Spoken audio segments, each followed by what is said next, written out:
Y'all's the hate on all of my moves, but now niggas on it. Y'all used to bait me on me and my views, but now niggas on it. I used to tell them I'ma have me a show, but now niggas on it. Her homies on it, your homies on it.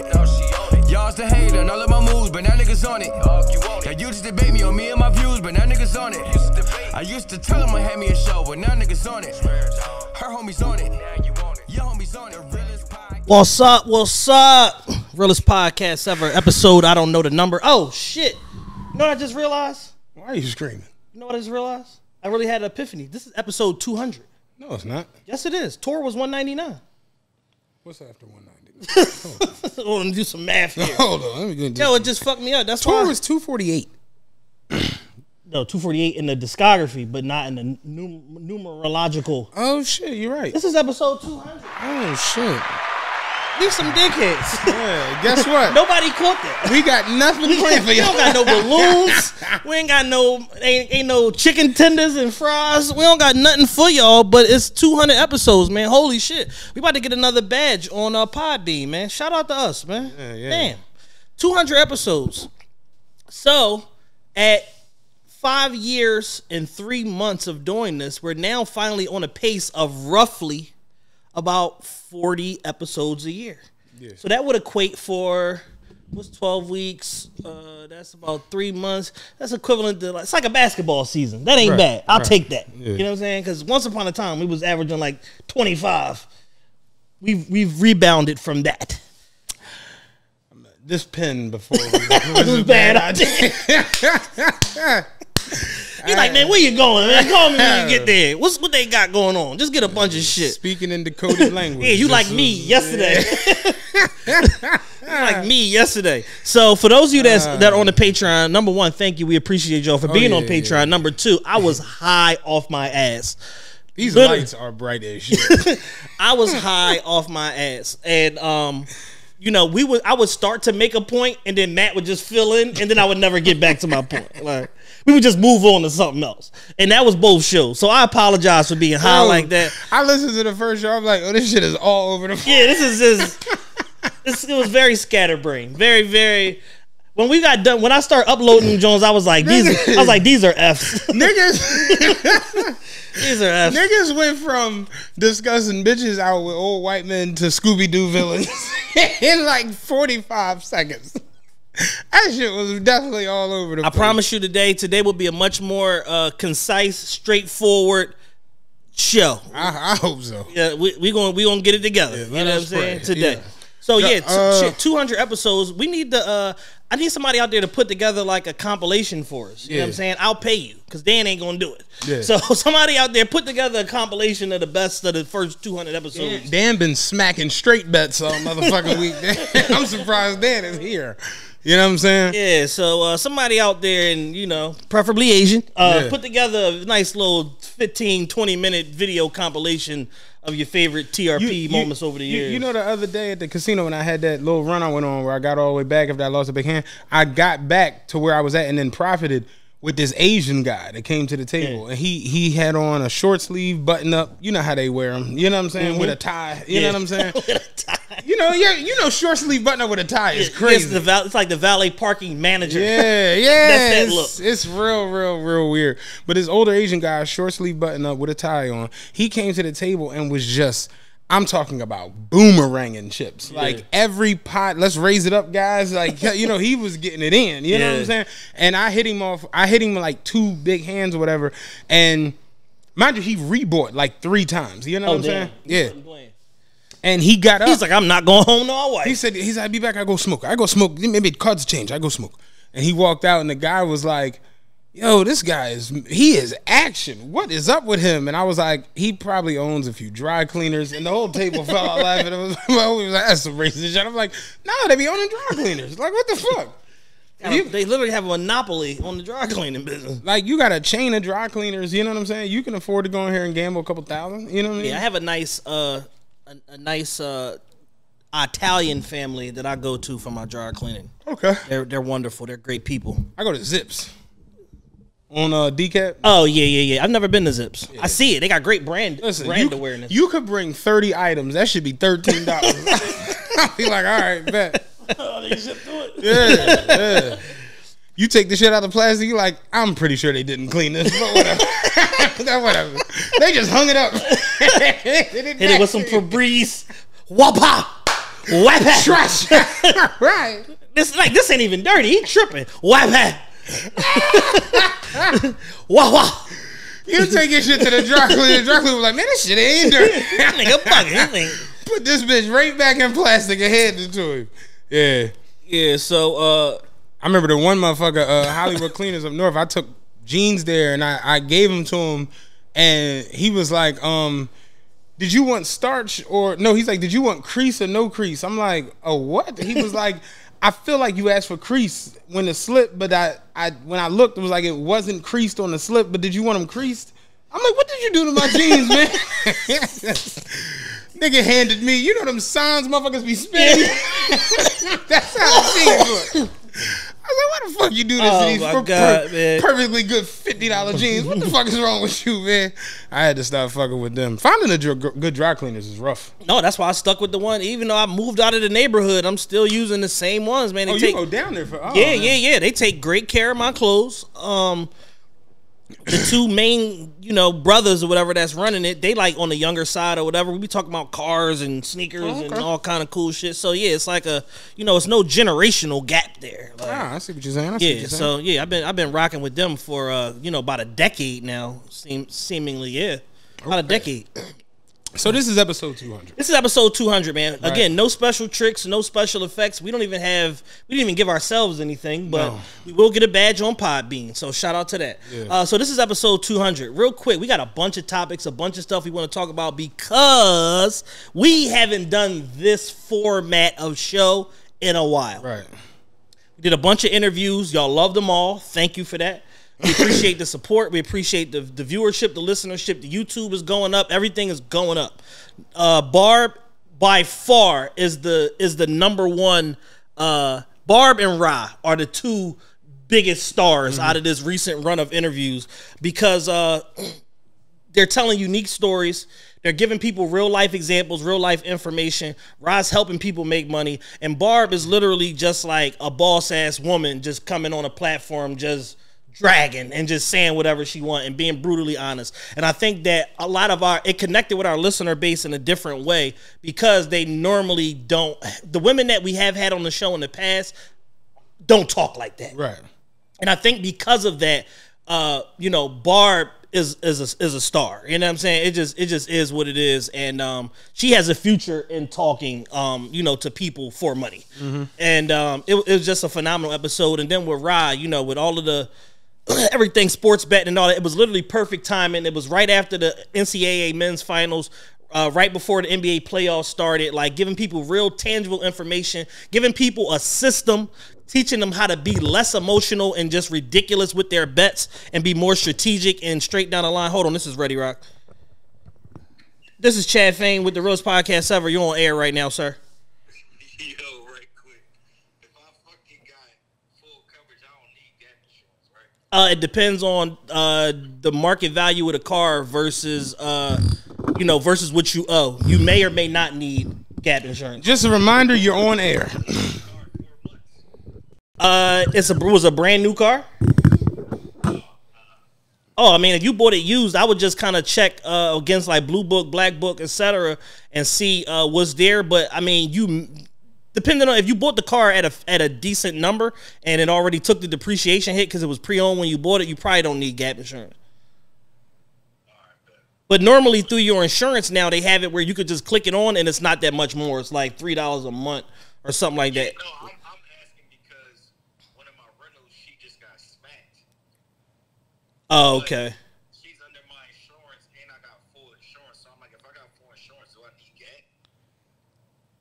No, you don't need it. No, it's not. It's optional. Even when you get a brand new car, it's optional. But in a situation where it's like, all right, say you buy a brand new car, car is high as shit right now. You pay $60,000 for a car that's worth $47,000. You would want the gap insurance because it's going to cover that additional market value versus, yeah. Am I high? If you don't end that shit. Go to therapy tomorrow. Yeah, tell her go to therapy tomorrow and open a claim and call Dean Owens Esquire and Top Dog. Yeah, for sure. All right, let me finish recording. I'll call you back. Ready Rock, ladies and gentlemen. So Barb is a star. Ra is a star. And you know, the timeliness of everything that we were talking about and the underlying tone of that everybody's expressing of perseverance, belief in yourself, bet on yourself, and there's no such thing as an overnight success is I kind of think what cuts through and is permeating the audience to where people are really resonating with these interviews. So, you know, we got 5 interviews that's out right now. DJ A Boogie, Ron from Uncut, Barb, Ra, and Tor. So that's the 5. So yeah, so make sure y'all go to our YouTube, check those out. Go to our website, TRPE.com, check those joints out, whatever. Keep running them numbers up. All the episodes are doing phenomenal. I have no complaints about where we are so far. It's doing very wonderful, and our YouTube is like cutting through more than it ever has, which is kind of like the missing link that we need to put this whole pie together. So thank y'all for the support on YouTube. I do need more people to subscribe. Remember, it's $1,000 on the line. Once we get to 10,000 subscribers, I'm gonna pay y'all that immediately right out of my pocket. As soon as we hit 10,000 subscribers, I'm gonna pick somebody at random and pay them that stack. We also got Patreon money that's out there and all of that, but you know the Patreon numbers keep yo-yoing, so we'll address that when we get to it. Tour, not Tour the rapper, TRPE tour. We had to cancel Charlotte. So there's been tour movement in general. So we had to cancel Charlotte and we moved the initial first 2 shows to the end of the tour.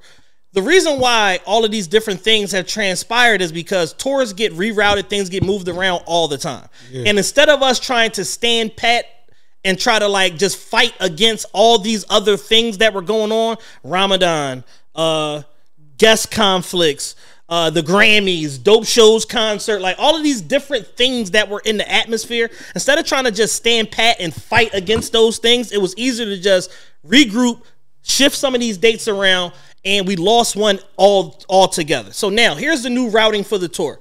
So we have a soft tour opening, which is going to take place in Philly. It's going to be at the Night Market. I believe the date is May 12th. Correct me if I'm wrong. May 12th. May 12th is the date for the Night Market. So that's going to be a soft opening for the tour or whatever. So at that point, that's going to be like 3 days before our DC date. So anybody in the local area that wants to see us, we're going to be doing a set at the Night Market. Dan, what the hell are you doing? Man, what is happening over there? I don't know. I had it all set up perfect. He just keeps. Yeah. It's like churning butter. It's like Ratchet from Transformers. Oh, look at the flick of the wrist. So, all right. So that's gonna be the soft tour opening, and we're gonna have new, images and all of that go out with this information on there. So y'all be able to check us out at the Night Market for free. You don't have to pay anything for that. So. Shout out to Morgan Cephas and all of the powers that be from the 192nd District for considering us, putting us onto that place. So we will be there. Me, Matt, Dan, the Podfather, Justin Emery. We're all going to be there at the Night Market. Y'all see us come through, say what's up, take a picture. You know what I'm saying? And I want to thank and we doing a nice set. Setting us up with, our situation. Yes. I would have done it for street corn. Exactly. You know what I'm saying? Like, so how many platters can I get? How many motherfucking, what's them hard ass tacos all the niggas love now? Oh, the burrata. The burrilla tacos. Yeah. Them joints stink. It's a spot up here that has burrilla tacos, like right in East Norriton. Okay. And I'm just like, I'm 4 bites in. I'm like, bruh, I don't get it. I'm going there. Burrilla tacos is the most overrated food of the last 2 or 3 years. It's just meat and cheese. It's literally a big burnt ass tortilla. Yeah, with meat and cheese. Slammed together with meat and cheese and dipped in like gravy. Yeah. That shit is stupid. Mexican gravy. Mexican street gravy. What's the shit they use in New Orleans? Roux. They're like a Mexican roux. That shit is awful. Yeah, burrilla tacos is not that. My girl was so hyped to go get these burrilla tacos. Motherfuckers, it was like $70 for 2 platters of burrilla tacos. In South Philly, they be standing in line for like all day. Yeah, niggas is burnt. All day. It's this truck. And they like, oh my God, they the greatest Jones ever did. Give me some regular tacos. Listen, we was in Los Angeles. You know what I'm saying? Yeah, listen, that little taco truck. Oh, listen. That little taco quesadilla truck. Me and Chad recorded downtown with Crip Mac and Spank. We come outside. The nigga had the sidewalk going hammer with this little taco truck. And the tacos, they weren't big. They were little tacos. Yeah. And I was like, let me get 2 of them. He was like, no, 2, you need 4. And I'm like, all right, give me 4 of them. You know what I'm saying? I ate them little chicken tacos. I'm like, yo, these might be the best tacos I've ever had. He gave them to you on a plate wrapped in foil. Like Big Mama gave it to you. Yeah, shout out to him wherever he is today. He probably sure he's out on LA that corner. getting money. I'm sure he's out getting money because his food is delicious. But yeah, them tacos were great. Them burrito tacos that everybody be all hype about, I'd be like, yo, these joints is not it. I've had it like 3-4 different times now, and it's just like, no. Yeah, so we're gonna be at the night market. Come through, get y'all burrito tacos, whatever the fuck else y'all want. We'll be dropping the location soon because we don't know where it's at, but wherever it's at, we gonna be there. So that's gonna be the new soft opening for the tour. May 15th, DC. We already are almost sold out of VIP tickets. A bunch of people done hit me. 60 of y'all done hit me saying that y'all getting tickets. Get your tickets. Please do not make me, and more importantly, Matthew, look like an asshole. Look at how handsome this man is. You don't want to make him look like an asshole, man. Girl told me last night at 6 game, you got pretty skin. I said, thank you, baby. You know what I'm saying? So you don't want to make handsome Matt with the gorgeous Matt. Smooth thug with the pretty skin. With the pretty skin look like an asshole. You know what I'm saying? You don't want to make my cameraman, my best friend, Big Dan, look like an asshole. No. Please don't do it. Buy your tickets. May 22nd, we're going to be in Delaware, Wilmington, Delaware. Shout out Nerd the Cool Table. Shout out Molly 62nd. Church for the Wild podcast. Co-branded show. Us, them, Philly, Delaware coming together like Voltron. Yeah. Get your tickets, man. Stop playing games. 80 of y'all done hit me about this damn show. If y'all, all the people that hit me bought tickets, we would have been sold out 4 weeks ago. Right. You know what I'm saying? So stop dicking around and buy your tickets. Don't make me look like an asshole. The Charlotte situation with our guests, man, it just like... We had a massive guest. And once we locked in the guests, who I was very shocked agreed to do this shit. It was like, all right, cool. We go to massive guest. We go to the venue and was like, yo, we want to change the date. We asked to move it one day forward or backward. Wait, we just wanted to move it to accommodate their schedule. And they was just like, listen, man, y'all Philly niggas, we don't know y'all. Yeah. And, you know, we don't fuck with me. And... Y'all can get the fuck out of here. And we hate the Eagles. Yeah. It was and weird. They called a couple of y'all bitch ass niggas. You know what I'm saying? I ain't want to say nothing. They called a couple of y'all bitch ass niggas. They said, I don't even know who listens to y'all show, but I'm sure they bitch ass niggas. Something to that effect. I could be lying, but I think that's what they said. You know, and at the end of the day, me and Chad lost the deposit behind it. Yes, for sure. What I'm saying? And, you know, I mean, at the end of the day, you know. Pain from the game. Yeah. You know what I'm saying? What Trick Daddy say? It cost the ball, dog. You know. I mean, so that show is off the tour, but because we have this direct connection, this relationship with this massive guest, super successful, multi-millionaire, big time executive. We're going to reschedule this show at another point in the future, somewhere around June, July, or PJ and have them come up here. Exactly. Yeah. So we're going to or we can get on the Sunjet and go down there. Yeah, JetBlue and slide down there. Yeah. So that show is going to happen. We also have plans to do another off-tour show in Houston at some point this summer because Houston is so phenomenal. Right. And then, as we've said multiple times, back to school time, we're going to be doing something on the West Coast. So that's all of that. So back to the tour itself. I don't want to get sidetracked. So after May 22nd in Delaware, we're gonna sell DC and Delaware out. Boom, boom. Night market, DC, Delaware, it's all sold out. Let's go ahead and put that on the books. Get y'all tickets today, officialtrpe.com. Couple weeks off, we're going to be in Atlanta, June 12th. Atlanta, summertime. It don't get no better than this. Black Hollywood, summertime, TRPE on a Sunday. Right. Aisle 5. Don't dick around. Get your tickets.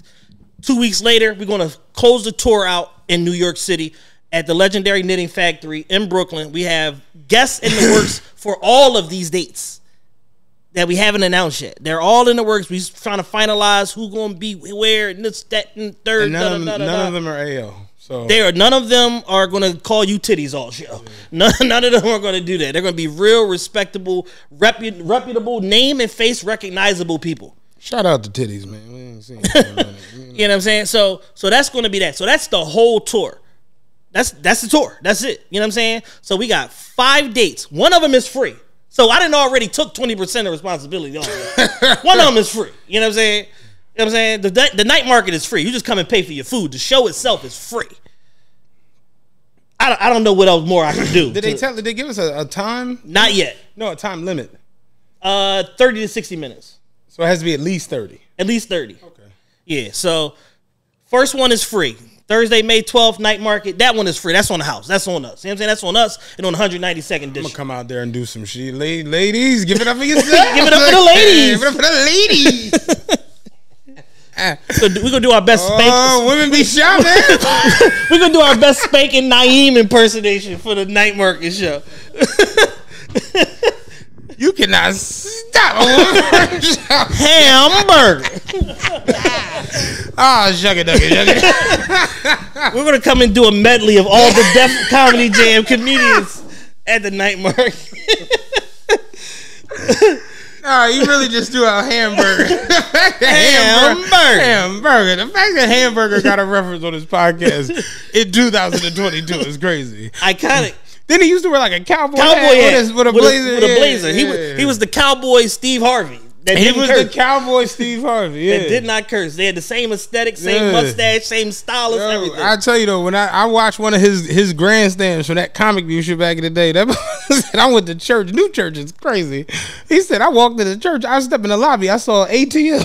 He was like, "Man, y'all got an ATM in the church? This is insane." He said I took 2 more steps. The usher had a metal detector. I was like, "Damn, y'all having a weapons problem in church?" He said, "No, pastor don't want nobody bringing change over here." He used ATM over there. Hamburger. Yo, them old grandstands on Comic View, they need to release them. They used to be funny. All of them. And gone. Put them on BET Plus right now. Put them on the Tyler Perry Network. Cedric the Entertainer, your man, what's someone I was joking with you looking like? Shang. Shang. Oh, them niggas. Oh.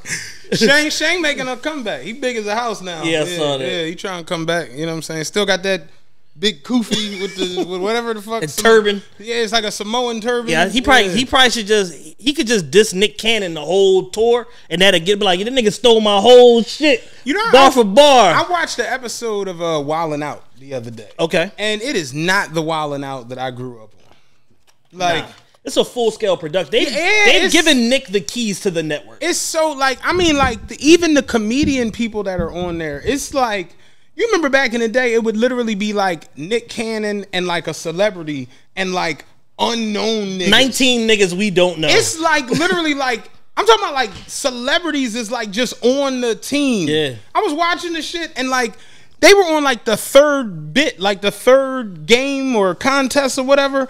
And the boy on the black team stepped up and made like a joke. I'm like, that's Deion Cole. It's like, yo, this nigga's on like one of the greatest black shows of all time at this point in Blackish. He has a full-fledged stand-up career where he does Netflix specials, and he just like the 9th member on the black team. While I'm like, this is a whole thing now. Yeah.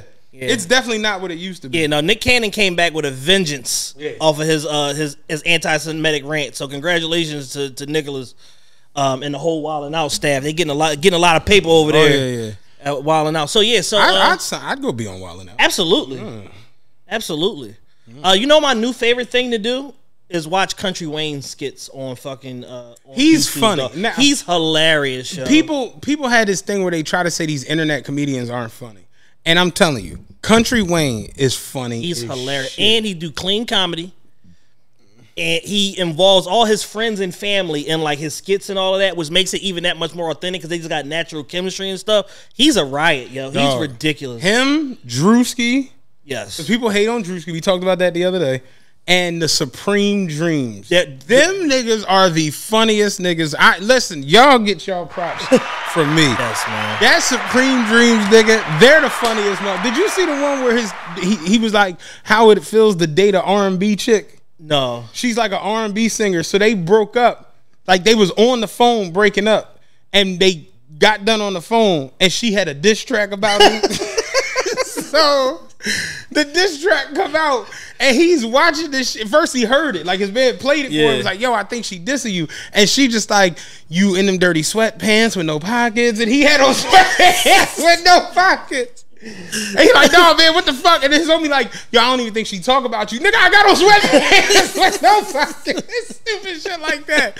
So then this other homie come in and was like, yo, did you hear the diss John about you? He's like, I told y'all it was about me. He was like, yeah, she dropped a video on YouTube. He like, what? They cut the shit on YouTube. She's singing, and she's singing like she with her new nigga like booed up. And you could see the camera go to him, but come back real quick. So everybody like looking, and he like, it go back to the boy. It's his man on the couch. He's like, nigga, why are you in the video? He's like, what you talking about? He was like, nigga, that's you in the video. He's like, she threw me a bag. Like, he like, nigga, so you knew the song was coming. I don't even think this showing about you. So then she like, something, I fucked your best friend. And he like, he turned to his man and was like, fuck you looking at me for? He was like, you my best friend. He was like, she probably talking about your other best friend. I don't got no other best friend. You my best friend. That's the stupidest fucking shit on the internet. Yeah, my favorite joint that they did when he was talking to the lawyer, the rapper was talking to the lawyer, was like, nigga, we got you in 4K. This is you right here. Dog. That joint, and tell me you seen Arby's McDonald's. Yes. Dog. When he came back trying to hide the Arby's McDonald's. Them niggas are hilarious, man. And then they had the other joint that was CVS and Walgreens. Oh, that was funny. LeBron. Like, what you want to do? LeBron finding out about Harden was crazy as shit. They was like, yo, Harden just went to the Nets. He was like, to the Mets? Fuck, he playing baseball? No, nigga, the Nets. No, nigga, the Nets. They some silly ass niggas, man. And the dopest part about the Supreme Dreams niggas, they will cut a video instantly. And they had the Will Smith, Chris Rock joint instantly. All y'all niggas get your asses over to this house right now. They are fucking funny. Instantly, man. All right, so tour. The overall theme of the first 30 minutes of this show is get your tickets to the tour. Y'all getting your outfits, y'all gassing up the pacer, y'all getting hotel rooms, y'all contacting y'all favorite prostitutes in these individual markets, but you don't even have your ticket. In these individual markets. It's funny. Contacting your favorite prostitute in Claymont, Delaware and shit. Like, your favorite Delawarean hoe. It's like, crazy. Get your tickets, man. So right now, I need everybody to go to officialtrpe.com, hit the tour tab, the drop down menu, boom, tour tab, all the dates is right there. Get y'all tickets, man. You know what I'm saying? No Charlotte show. The other 4 is up there. Night Market, you don't need a ticket. It's free. It's free. It's free. You know what I'm saying? All the other 4, get y'all tickets, man. Stop dicking around. This is for you, whoever you may be on the other end of this camera. So that's that. That's that. Before we get into the rundown, I want to talk about the Sixers game. Yes. You're a celebrity, apparently. It's still... You know, Raptor Nav posted you on his page. You are a celebrity. Yeah. Motherfuckers was hitting me a lot about that. You know, people hit me about it. Like, oh, y'all made it now. Hey, man. Let me tell you this. For all the people I met last night, the people who weren't black were the most the nicest ones. And kind. I'm talking about like just genuinely nice people I met last night at the game. So let's start at the beginning. The game started at 6 o'clock, right? Now I'm going with Rye. Of course, I know a bunch of motherfuckers who are going to be there because people spoke to me about it already. I like being places early. I'm a punctual individual. Yes, you are. Hey, it's just what You're I am. at the Kanye concert at 3:30. Hey, listen, I got to get. And what it be is, I'm a big man, and I just don't want to have to like go through. Excuse me. Yeah, I don't want or hold that. Can you hold that for me? Now I'm the last one coming. Yeah. I hate that because then it's like, damn, it took you long to walk down. Like I hate that bullshit. So I just in life I like being places early. I just do. You know what I mean? So the game started at 6. I tend to get the games probably an hour and a half early because you got access to the lounge. You can just go in the lounge, and at an hour before, they let you actually go into the arena. So I get down there yesterday at 4:30. And I was early because there was no traffic. And that's another thing with coming from up here down there. You know, it's a mixed bag. You don't know what you're going to get. It could be 30 minutes. It could be an hour and 10. That's just real. Yeah. So it could be 2 days. Yo, real shit. So... Okay, I'm just got a text about it. So I get down there. I get down there at 4:30, and I say to myself, "Damn, I was kind of hoping to get here 4:45, 4:50." I'm like, hey, I'm here at 4:30. I'm probably gonna be by myself. Nigga, they was tailgating. Oh man, I never seen tailgating at a basketball game. White people had the little 3-legged barbecue joint. I was like, I've never seen people tailgate. The baby Kingsford. That's what happens when you give people 70 degrees a Saturday and a game that starts at 5:30 in the afternoon. You know, we've been out here since 1. Yeah, that's what you're gonna get. I thought the Eagles was playing, but fuck it. And then to make matters worse, there was a monster truck jam at the link. So they was just like, well, shit, we got some fucking brisket over here. We'll come over there and make it a fucking jam. So it was the parking lot was packed. Yeah. So I finagle into VIP parking. If anybody wants the way to do that, I'll explain it on Patreon. But I had figured it out. We was in the lounge and Rob was like, "Where'd you park?" I'm like, "My shit right there." He was like, "How the fuck do you keep getting in that lot?" I'm like, "I've perfected. I've figured it out. I can get you in VIP parking for not $60." Nice. I figured it out. So anyway, I get there, my normal shit, boom, boom, boom, you know what I'm saying?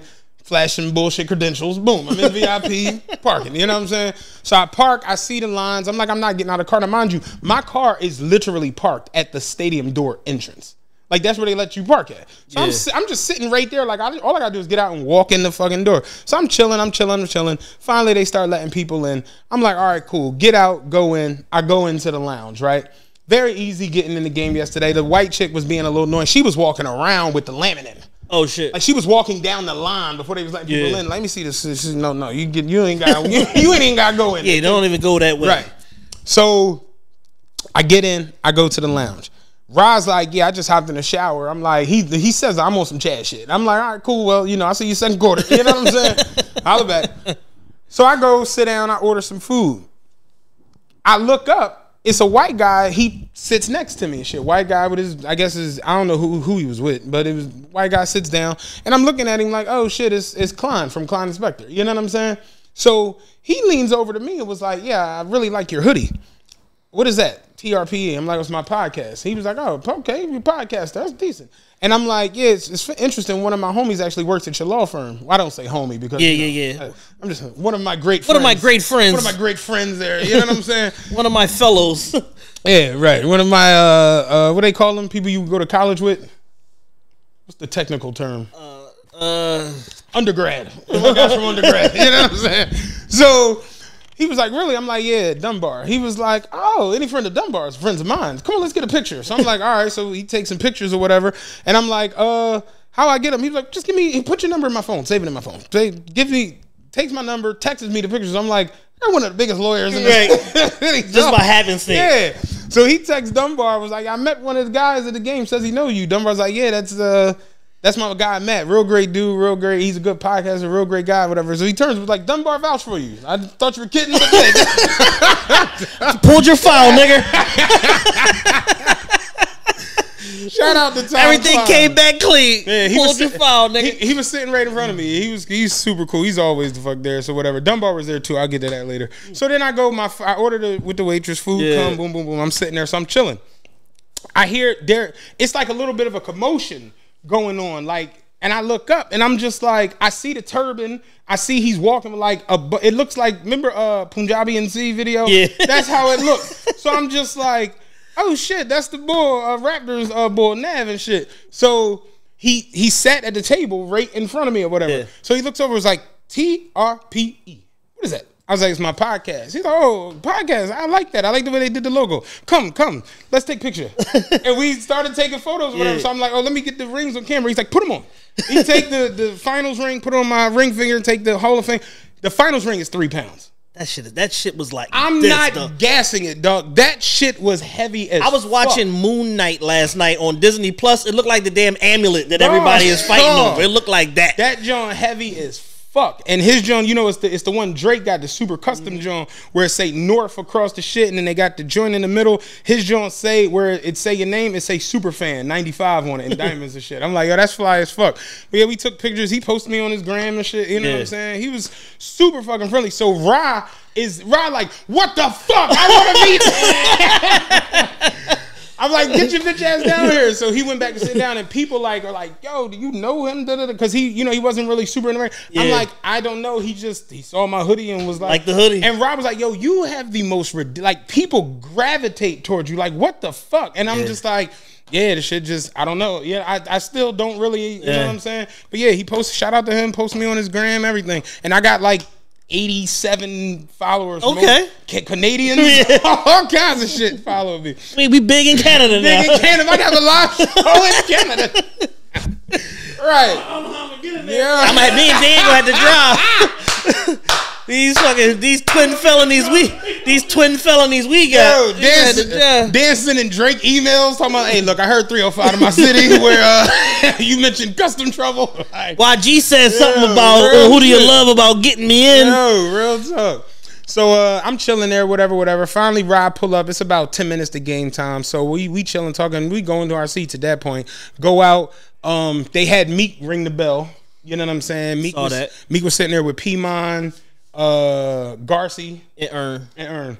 They was sitting there, whatever. Nav was to the left. So then you hear like this super duper commotion of what's going on, and I'm like, the fuck? And Roz trying to get 94 bets in. So he's not like looking at his joint. So I'm looking, I'm like, it's a little nigga with this patchy little fro.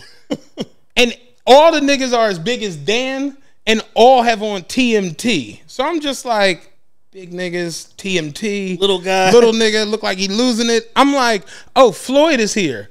Rob was like, what Floyd? I'm like, Floyd Patterson, nigga. I'm like, what the fuck, Floyd? You Pink Floyd. I'm like, what the fuck, Floyd, you think I'm talking about? He was like, no way. So you look over, he was like, oh shit, that is Floyd Mayweather. Yeah. What the fuck is he doing here? So the white girl behind us was like, holy shit, that's Floyd Mayweather. And the other white girl she was with was like, oh, we got to find out where he's partying tonight. The white boy was like, probably Miami. I'd assume he's gonna get the fuck out of here. Probably Miami. Like, yo, turns out he was at Noto. Yeah, he was booked at Noto last night. It was their 5-year anniversary party. Yeah, we should have had him here for our 2 years, for our 200th episode. But yeah, so whatever. The game cracked. The game was great. We all hit the Sixers 4.5. I wound up. Jules talked me out of taking Tobias Harris points over. He talked me out of taking the Tyrese Maxey points over, and convinced me to take the James Harden points over at 21.5. That's what it was. James Harden had 5 points with 2 minutes left in the second quarter. I'm like, and Maxey already had 17. Yeah. Tobias already had 15. They had already hit their overs. And I'm just like, we're not hitting this. Right before the half, Harden hits a 3-pointer and goes to the foul line for 2 shots. Makes both. So he's got 10. Rod like, dog, you halfway there. You good. You know what I'm saying? I'm like, all right. So we go to the lounge. Go in the lounge at halftime. Everybody's in the lounge. Yeah, the club. No, it's the club. Buck Wild is in there. Kim is there. Ron from We have Uncut. to have Buck Wild on the show. I saw Ron from Uncut. I saw what's his name was screaming about you. One Punch. Oh yeah, We gotta get one. We gotta get one punch. We gotta get one. He punch. like, man, last time I seen Chad, he said we was having it on the show. Nigga. He see me. He come up. He like TRP. That's exactly what I want to talk about. Love like, One Punch, He man. like what? Like the last time I seen you in this room, you was like, "Yo, we gonna get it done." He's like, "I look up. Y'all got interviews with everybody. Everybody on TRPE. What's going on?" I'm like, "Let me holler at Chad." He's like, "Come on, we can holler at Chad. We can call Chad right now." That's my man. Shout out One Punch. I'm like, One Punch, we go get it done. One for Punch sure. is the only human. He's a human laminate. Yeah. He's good everywhere. Everywhere. Just on like when Jay-Z said my face is a coupon, Yeah. that's One Punch. Yeah. He getting in anything. Oh, White House presidential inauguration, I'm in here. I'm on the stage with Mike. with all his jewelry. Yeah. He be on a red carpet getting interviewed. Dog. Yes. Doing full Dog. One Punch is crazy as fuck. One Punch is great, man. We got to get One Punch and Buck Wild together. Oh man. man.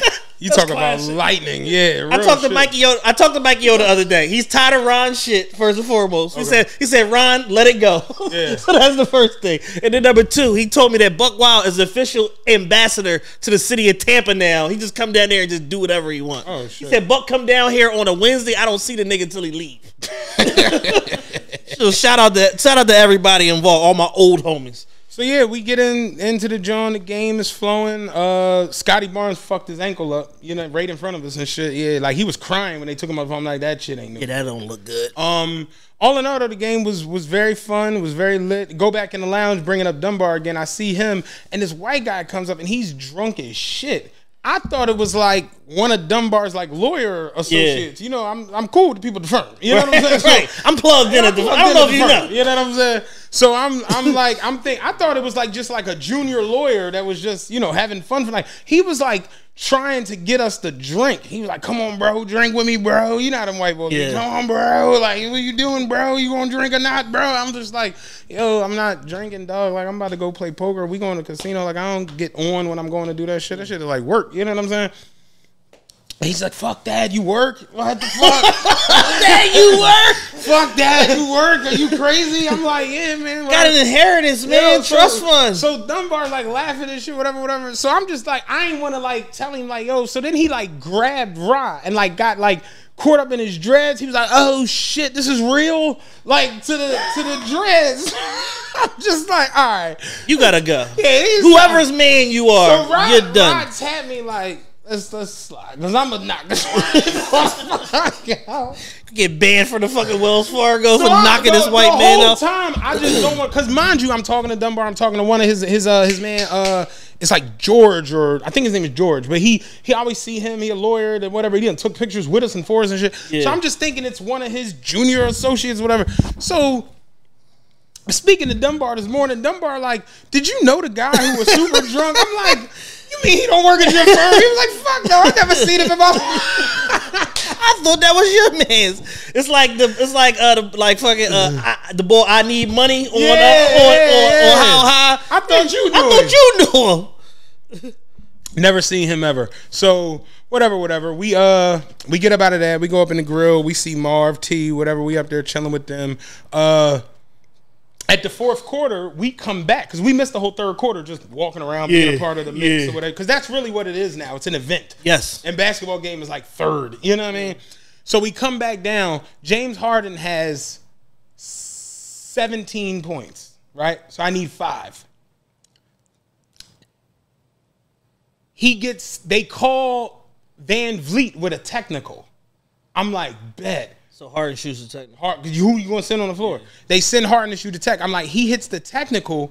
We need 4 points. So at that point, we could just keep him in because if they're up, they'll sit Embiid for sure. Yeah. Keep him in. And if Raptors could even make it a game, we could get some fouls down the end, maybe get some foul shots. 2-2, boom. Yeah. Harden goes to the foul line, misses the technical. And it's quiet because, you know, he's shooting it right in front of us. Yeah. I'm like, James, what the fuck? I had to, like, pull myself down. And the white boy turned around. The security boy, he was like, well, I know you called him James. I know you, man. Anytime you call somebody by their first name in basketball, you are pissed. Yeah. I called him James. So, whatever, they go down. Maxey goes absolutely apeshit in the third quarter and going into the fourth. He goes absolutely apeshit, tears it up, 40 points. Congratulations to him.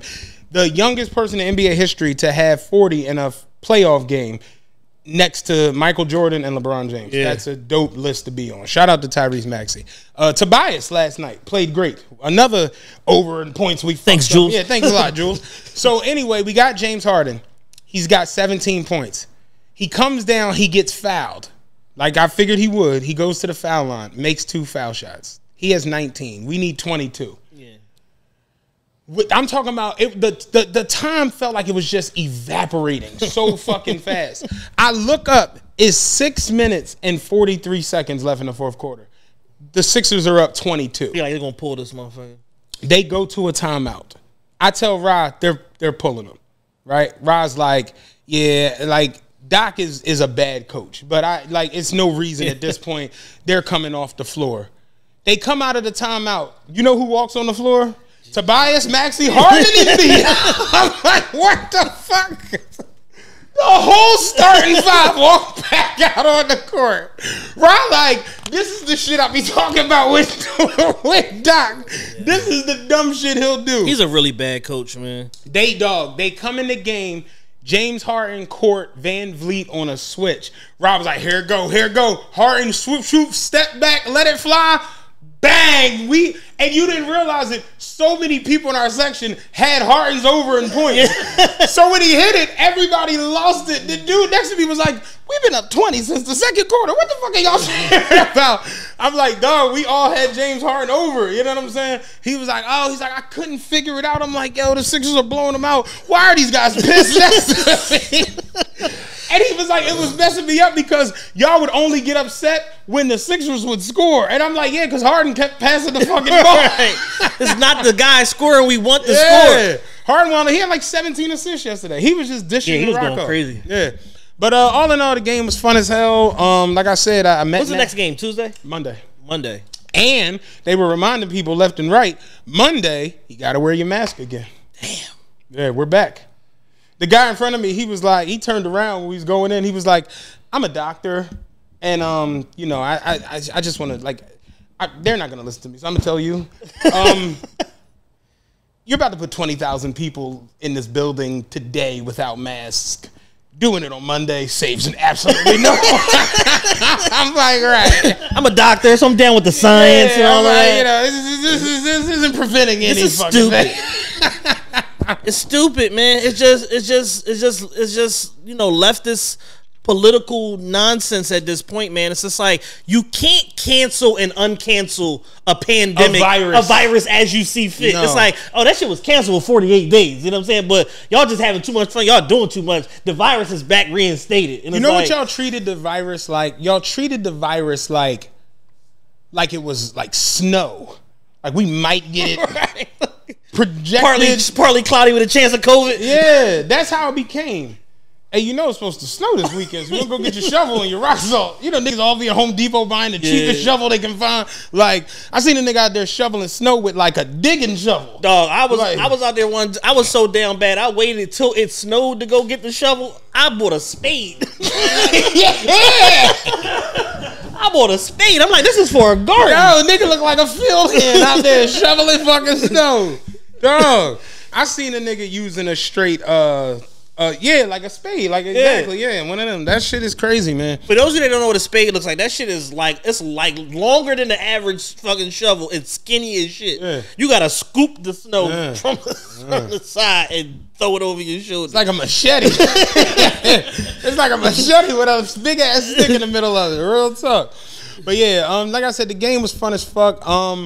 The prices weren't that ridiculous. You know, they were expensive for where we be sitting. I'm trying to get tickets right now for the tank fight at Barclays. Oh man, 7,000 for the 4 seats. Here go the crazy part. I was there at the drop and just didn't pull the trigger on it. Yeah, it's a lot of tickets left though. No, I'm talking about when they had the pre-release. Oh, right. I was on the website for the pre-release. I watched it open up. The floor seat I seen was 7 rows from the ring for $12.50.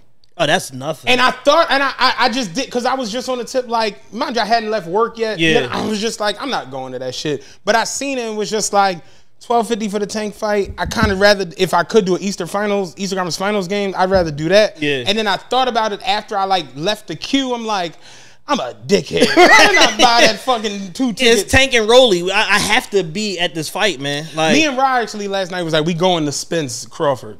They do that? Yeah. I'm going to that. Gotta go. Yeah. They probably gonna do that at the Cowboys Stadium, I would imagine. They did the joint there last night. Yeah. I like on some country shit that, you know, they could do it at the Texas Roadhouse. Them 2 country niggas. But it was funny because we was watching for last night. Lee was like, I guess she wasn't ready for how country Earl Spence is. Because, you know, he looked like a nigga from up here. And they put him on the mic. He was like, Earl, how do you feel about the fight? I feel it was good. I had him on the road. He hit me hard in the 6th round. I was like, why is this nigga this country? I'm like, oh, you ain't know he from like the deep south. Deep Texas. Yeah, that nigga from like south. he was from like that nigga from almost Mexico. Yeah, like Laredo. That nigga from almost Mexico. Yeah, he came on that mic talking. Oh yeah. But yeah, I think the cheapest Jones I seen last night was like floor, 10th row, 2,300 a ticket. Mm-hmm. That was like the cheapest. Yeah. And I'm just like, yo, I think I'm not playing ticket roulette. Might just got to drive up there and just wait till the doors crack at 6. Get your Jones. Get my Jones. Yeah. But the floor in the boxing Jones ain't good. You get the first seat. I'm not thinking of it, then. Them Florida, from what I've heard, sitting. No, them Jones be like. Yeah, people be liking that. I can't. People want to get hit with the spit and all that, Right. mouthpiece and shit. Like, That's what I told my girl. I said, I'm like, this 7 row right here. These doing 2,700. I'm like, you get sweat on you in these Jones. last night, the fight, Ugas and Spence Jones. I just want to sit amongst that shit. Yeah. Where it's like, you know, last night, motherfucking Stack 5 was stood up. He was sitting next to Raekwon. I'm like, this shit is insane. You know what I'm saying? Like, I just want to do that shit like once, like sit amongst that shit. Yeah. You know what I'm saying? Yeah, I'm like, plus I'm like, it's right up the street. It's at Barclays, whatever. I'm like, I'm going to this fight. I just gotta, I don't know, prostitute myself. Something. I gotta figure out how I'm gonna pay for these tickets. The playoffs is gonna be crucial as far as money made. We had that conversation last night. You know what I'm saying? Rise betting on the Chinese basketball. It's insane. Big money on the Chinese basketball. Do you know how wild? And I spoke with Jules. Do you know how wild this Chinese basketball league shit really gets, bro? They dead ass put minute restrictions on African American players. Yeah.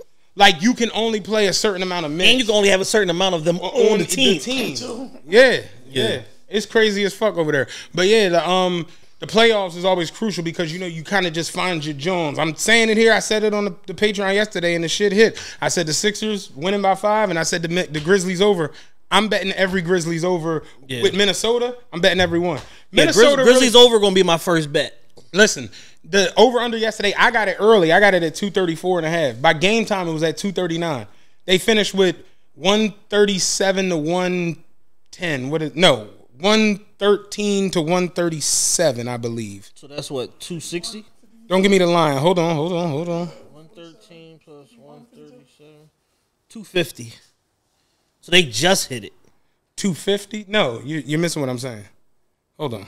You said it moved to 249, right? Hold on. All right, I'm gonna just shut up. Yeah, let me get myself together now. Of course, my John is moving slow as fuck. Okay, it finished 130 to 117, 247 points. I got the over at 234. It moved to 239. I moved to 239. Okay. They scored 247. Yeah. These niggas was 17 points over the moved over. Right. You understand what I'm saying? Yeah. I got it at 234. By game time, it was 239. Yeah. They went out there and scored 18 more points than that. Right. They had 75 in the first quarter. Yeah. Think about it. If you got 75 in the first quarter, you on pace for 300.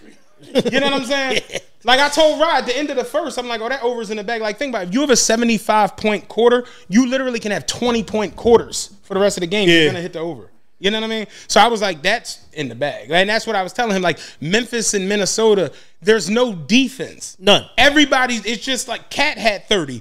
Edwards had 30. Ja had 30. Bane and them, tell you how crazy it is. Bane and Dylan Brooks both shot horribly from 3. They still had 247 points. I told Riley, I'm not joking. Next game, I'd like game 2, I'm telling here, I'm probably going to move the over line to 250. Yeah. That's how confident I feel in that shit. I can see the next game being 131 to 128, some shit like that. Yeah. So that's my. All right. Well, I'm mirroring you. Whatever your bets is, I'm mirroring your bets. You know what I'm saying? We gonna mirror some floor seats. we all gonna be at the fight. We gonna have a row of seats by the time we get done with this next little shit. That's 6 weeks. This next little 6-week push. You know what I'm saying? We gonna have a row of floor seats. Fuck the bullshit. Yo, shit is crazy. But yeah, that's all I got for as far as the game. No, that was a great story. Shit. I mean, sounds lit. I'm mad I missed it. I don't know, man. Sometimes I just be totally just unaware of shit going on in the city because I try not to go to the city. Like, I was in West Philly today for the first time, like in West Philly, like Walnut Street, Chestnut Street, for the first time in probably a year. And I was just like, where am I? Like, it was like that sort of thing. Like, the deepest in West Philly I go is like Dan Mom House. Like, and then I turn my ass around and then go back. Me too. I was in the teeth of West Philly. I'm like, yo, what is going on right here? now they got the over for the Grizzlies Timberwolves game on Monday. They got it at 242. Damn, that's it. Right, but that show you how much the market has adjusted. Yeah. For the first game, it opened at 234. Right. So they done moved the shit for the next game 8 points above that. But think about it, if you take 242 the other day, you hit it. Yeah. Because they scored 247. You see what I'm saying? Yep. So it's like right there, it's like I'm thinking it might be a 130 to 130 game. I might move it to 260. That's aggressive. 260, But that payout's gonna be crazy. 260 plays plus 5. Look at all my free bets and bonus bets and shit. Yeah. I'm just racking these Jones up. Yeah. But plus 260 and a half pays plus 540. So if you put 500 on it, it'll pay back 3,300. Yeah, for $500. And if you come in at the right time, you actually, because you know you're new, you could get a match play up to probably $1,000. Right. To where you could bet a stack on that. If you don't hit it, you get your stack. Get my stack back. And if you do hit it, you up 5,500. Oh yeah, that's what we doing then. That's the bet. Look at Dan. Dan like, damn, came in a little too early. No, I got about 2 more companies I can sign up with. Yo, listen. I've been holding on to the company. I'm telling everybody, if you didn't listen to the episode with Rob, I'm telling you, It was all laid out for you. They are giving this break because what it is they got promotional dollars they have to spend, so they have to give this shit away. Like, Chad, am I making this up? I just showed it to you. I have free bets out the wazoo where you can just take bets here. Last night on the Yugas fight, I had $400 on the fucking fight going to the end, and it was all free money from different Jones. Yeah, 200 here, 150 here, $50. It's just free. Yeah, get your first risk-free bet up to $1,000 when you sign up for FanDuel Sportsbook. And tagging Ryan, Matt, so you know it's real. Don't do it, Ray. We'll do it later. Yeah, all right. I'm signing. Like, hey, man, listen. Seen that stack. CHAD. Y'all need my middle name? Yeah, real shit. Yo, that's y'all need my license number? Yo. All right, let's get to some of these topics. We'll come back to that. Yes. All right. So probably I want to revisit again because I was high. I want to revisit something from Patreon. So there's basically 2 sides to this coin. So you got and you can tell me which one you want to start with. So you got the Ebro Darden, and I'm using his full name because he's an old ass man. So I'm going to use his full name. So you got the Ebro Darden tweet. No matter how much streams you do, Pusha T's album is more important than yours. Right. And the fallout and reaction people had to that. And then there's the right on time. Like Drake is just so timely. Right. The Drake Jack Harlow song leaks, which is not even officially out yet, but it leaks, and he's basically going at Pusha this whole entire fucking verse. Yeah. And so which side of the coin do you want to start with? Because they both coincide with one another. I want to start with the verse because we haven't discussed the verse. We have not discussed the verse at all. So you have this Drake and Jack Harlow song. I'm pretty sure it's going to land on Jack Harlow's album.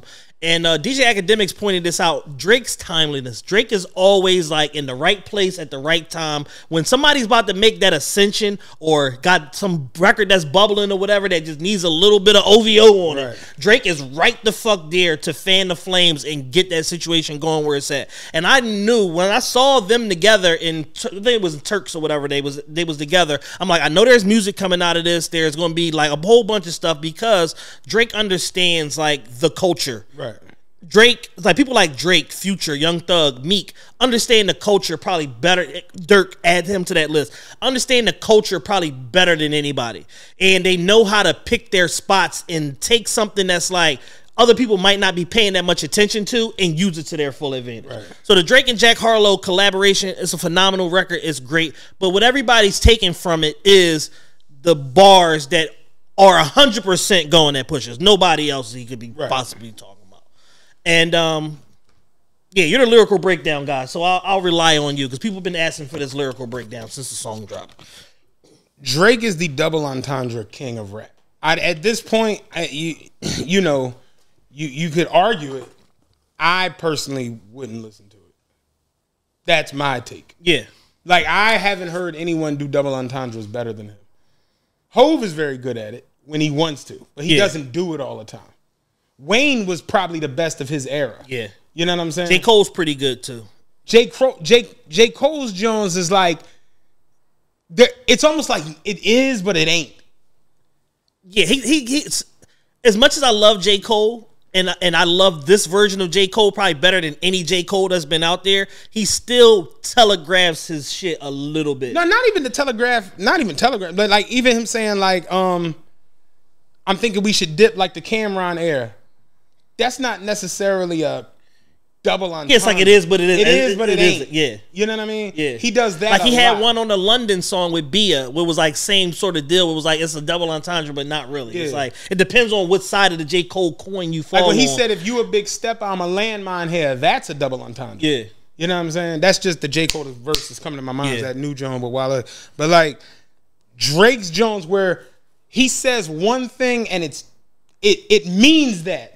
But then when you take a step back, it's like, Oh, that's he does that better than Jay had a great one on the Pusha T record where he said, I wouldn't listen to Reason either. Yeah. Like shit like that. That's very straightforward, but it's just like that means 9 different things. Right. Like reasonable doubt, listen to Reason, like because you saying I'm not a drug dealer, like I wouldn't listen to Reason either. Yeah. Like it's just those Jones. So like when Drake does the, you know, your financial situation is my biggest motivation, and how you should take the statement is based on what you're making. Wait a fucking minute. He had to bring that back. Like, wait a goddamn minute. You know what I'm saying? And he catches everything in just, lucky me, people that don't fuck with me are linking up with people that don't fuck with me. It's ugly. Like this shit, that's the Pusha and Charlamagne shit. Like it just always falls right in line where it needs to be. And the fucked up part is Jack Harlow was rapping. He was rapping. Jack was rapping. Listen, Jack Harlow can rap. Jack Harlow can rap. Very good. He can super rap. But he can't Drake rap. Nah, when you put him next to them, he can't Drake rap. He can't rap better than Orbs. You know, I'm hearing, you know, what was the John?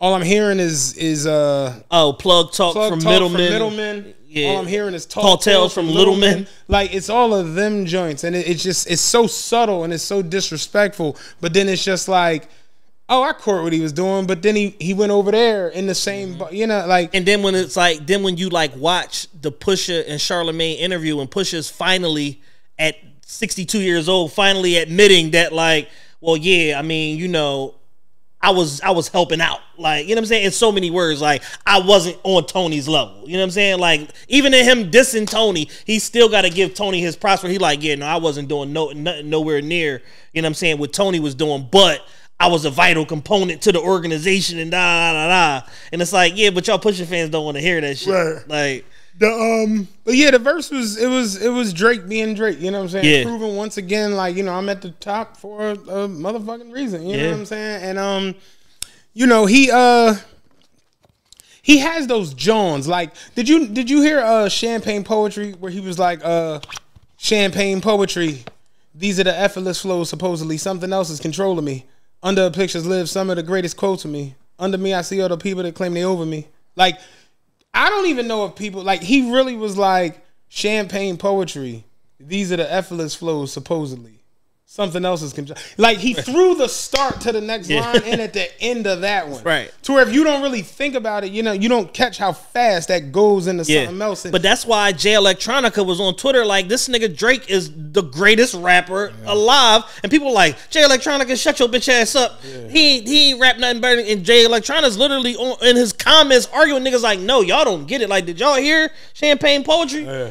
And this is like, you know, and it's crazy because like Twitter has become a place where you cannot give Drake props ever. You can't. Like, there's gonna be some random nigga with like a Hawk Avi from Iowa that's gonna be like, that's gonna hit you with something that don't have nothing to do with nothing, but he like little girls. It's supposed to be some totally like weird shit, and that's just what it is. And it's just like, yeah, but you know, the people that rap respect his pen, respect what he does as you know, his artistry as a rapper, man. And it's like when he gets in this type of bag that he was on in this song with Jack Harlow, he's tough. It's tough to beat him. Tatum hit the game winner for for Celtics. Damn. Yeah. But I gave out on my story Nets and Celtics first half over, and that hit. Yeah. So yeah. That's gonna be a series. You yes, know what I'm saying? They're gonna battle. It's gonna be a series. But no, yeah, the Drake verse is super dope. You know, at this point, I think it's him and then it's them. Yeah. Like, even when it comes to Kendrick and J. Cole, they kind of are a step down because he just, you know, he has it. I saw something the other day. It was like 1,700 something days since Kendrick put an album out. I'm like, this is the shit academics was talking about. Like, academics was talking about this a year ago. Like, yo, Kendrick is retired. Like, you don't get to take 5 years off from rap and then still be like considered like the best. You know what I'm saying? Like, that's just dumb. That's like a basketball player retiring for 6 years and then come back and it's like niggas is tearing. You got Ja and Anthony Edwards and all these guys tearing it up and like, no, but I'm still the best. It's like, you got to prove that. Like, you got to lace up your shoes and come to the court. You got to prove that you're the best. Yeah, Drake said everybody's acting irreplaceable as if they ain't replace. Everybody's acting irreplaceable because I'm a little on. I'm a little bit fried. Well, younger man say I'm a little smiz. Little Smiths, they never hurt nobody. But everybody's acting irreplaceable as if they ain't disposable. My urges for revenge are uncontrollable. That shit hit me. That's some real life shit. People act irreplaceable as if they ain't disposable. My urges for revenge are uncontrollable. Like, dog. Like, that's a bar. Yeah, he was in his bag on that joint. Somebody posted the Joe Button. All the gunshots. Yeah, man, it's a very good verse. One thing Jules noted, he's like, I feel bad if it's like some shit for Jack album. You know I'm sure it is. That's what I'm like, because it was a leak. You know what I'm sure it is. I was like, hey, listen, man, white people had a 5-year head start. You know what I'm saying? It is what it is, man. You know what I'm saying? I mean, Jack is already, Jack just fucking set the record for the most on-demand streams and the highest sales of the year with his First Class song. So it's like, Jack ain't hurting for no, no attention or no, no streams. He's the first cool white boy that existed in hip-hop in a while. All the other ones like Logic and all them, they was like really, really Yellow Wolf, really dorky to a point where it's like nobody could buy into like the lifestyle aspect of their music. But, Jack is the whole different story, you know what I'm saying? And he do cool shit like bring ESTG on Jimmy Fallon and stuff like that. So Jack is good. While we're here today, did you know Drake broke another record today? No. He becomes the first rap artist to have 3 studio albums in a row spend at least 30 weeks on the Billboard 200 Top 10. Views was on there for 35 weeks. Scorpion was on there for 33 weeks. And today, Certified Lover Boy is going into his 30th week on the top 10. Yeah, Drake's still selling like 45, 50,000 units a week. Yeah, how? That shit is crazy. Yeah. On an album that he just totally didn't support. They put 2 videos out. Yeah, and had a #1 out of that. Crazy. They put 2 videos out on this album. That's a good life with 8 million on the fucking roulette wheel and shit. So revisiting the conversation that we had on Patreon, there's a tweet that Ebro had. Again, pushes in the general the general tone. Yo, when you get a chance, just go to Twitter and type in Drake. Like search Drake. Oh, I know it's ridiculous. It's a cesspool. I'm listening to Drake rap on his new Jack Harlow track. I got one thing to say. Where's the body of Christ? Where's the body of Christ? Like, what, man? And there's a man standing next to a hole. Like, he know where it's at. Motherfuckers are crazy, yo. Oh, shit. So, Ebro had this tweet the other day, and we talked about it on Patreon, but I was fried. And so I want to bring it to the big show. Okay. And basically the tweet was, no matter how many streams your album does, Pusha T's album is still more important than yours. And essentially, that was a double entendre in itself, because it was a direct response basically to like the Coi Leray interview where she was talking about with the Breakfast Club, basically saying like, oh, Pusha T makes dark music and he doesn't have a lot of color to it and and y'all doing contemporary radio, but y'all talking about these older artists and blah blah blah, like shit like that. So it was a direct response to that, but then also it was basically like a dog whistle to everybody else in the marketplace that are going to judge him based off of his record sales and his streams. Right. And I made the point last week when me and Matt talked about it in private amongst ourselves that basically it's like, to use like an example for like Gunna. Like somebody like Gunna was pushing P so hard that Nike and IHOP and Walmart and everybody Burger King and all these people started assimilating the NBA. It became the theme song to NBA All-Star Weekend. Right, you know what I'm saying? Khaled got on board with it, and it's like he don't have nothing to do with the record. No. But it became such a phenomenon and such a cultural moment that everybody wanted to have part in it and take place in it. I know Khaled wanted to be a part of that bad. He was probably pissed his son's name isn't Passad. Just so he could have thrown some Pushin' P shit together with him out there. He was dying to throw some Pushin' P together. We've legally changed this little nigga's name to Passad. Like, yeah. So it's like that's so importance is judged down to the end user. The end user and the public at large get to decide what's important. A 72-year-old nigga on the radio doesn't get to tell us what's important or what we deem or what we establish importance to. So using a Gunna example, it's like, yo, he had the whole world pushing P. He still got top 10 album in the country. Right. Look at what Dirk is doing right now, where it's like every single thing he's doing around this album, even the accidental shit, is hitting. Where it's like, you got a nigga that is like a Dirk doppelganger, go shut the mall down, and Dirk say, oh, get him for a video.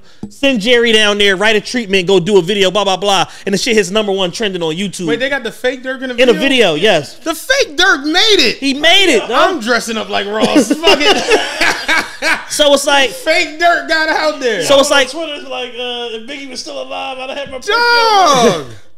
Yeah, so it's like one of them things where it's like these young niggas are super innovative in doing stuff that is making their albums and the album rollout and everything associated with it last way longer than it should. Right.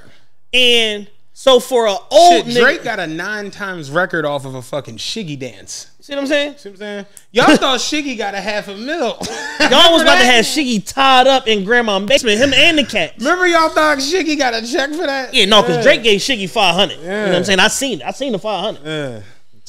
I don't know that Drake gave Shiggy $500. You know what I'm saying? So we can't just arbitrarily just decide like what's important and what's not because we like it better. You know what I'm saying? Right. At the end of the day, the general public has to establish what they feel is important. So if when we all know this, it is what it is. We know Pusha T album 40,000 first week. It is what the fuck it is. And and here's the thing, I like Pusha T. His fans are so annoying that it makes it easy to just root against them.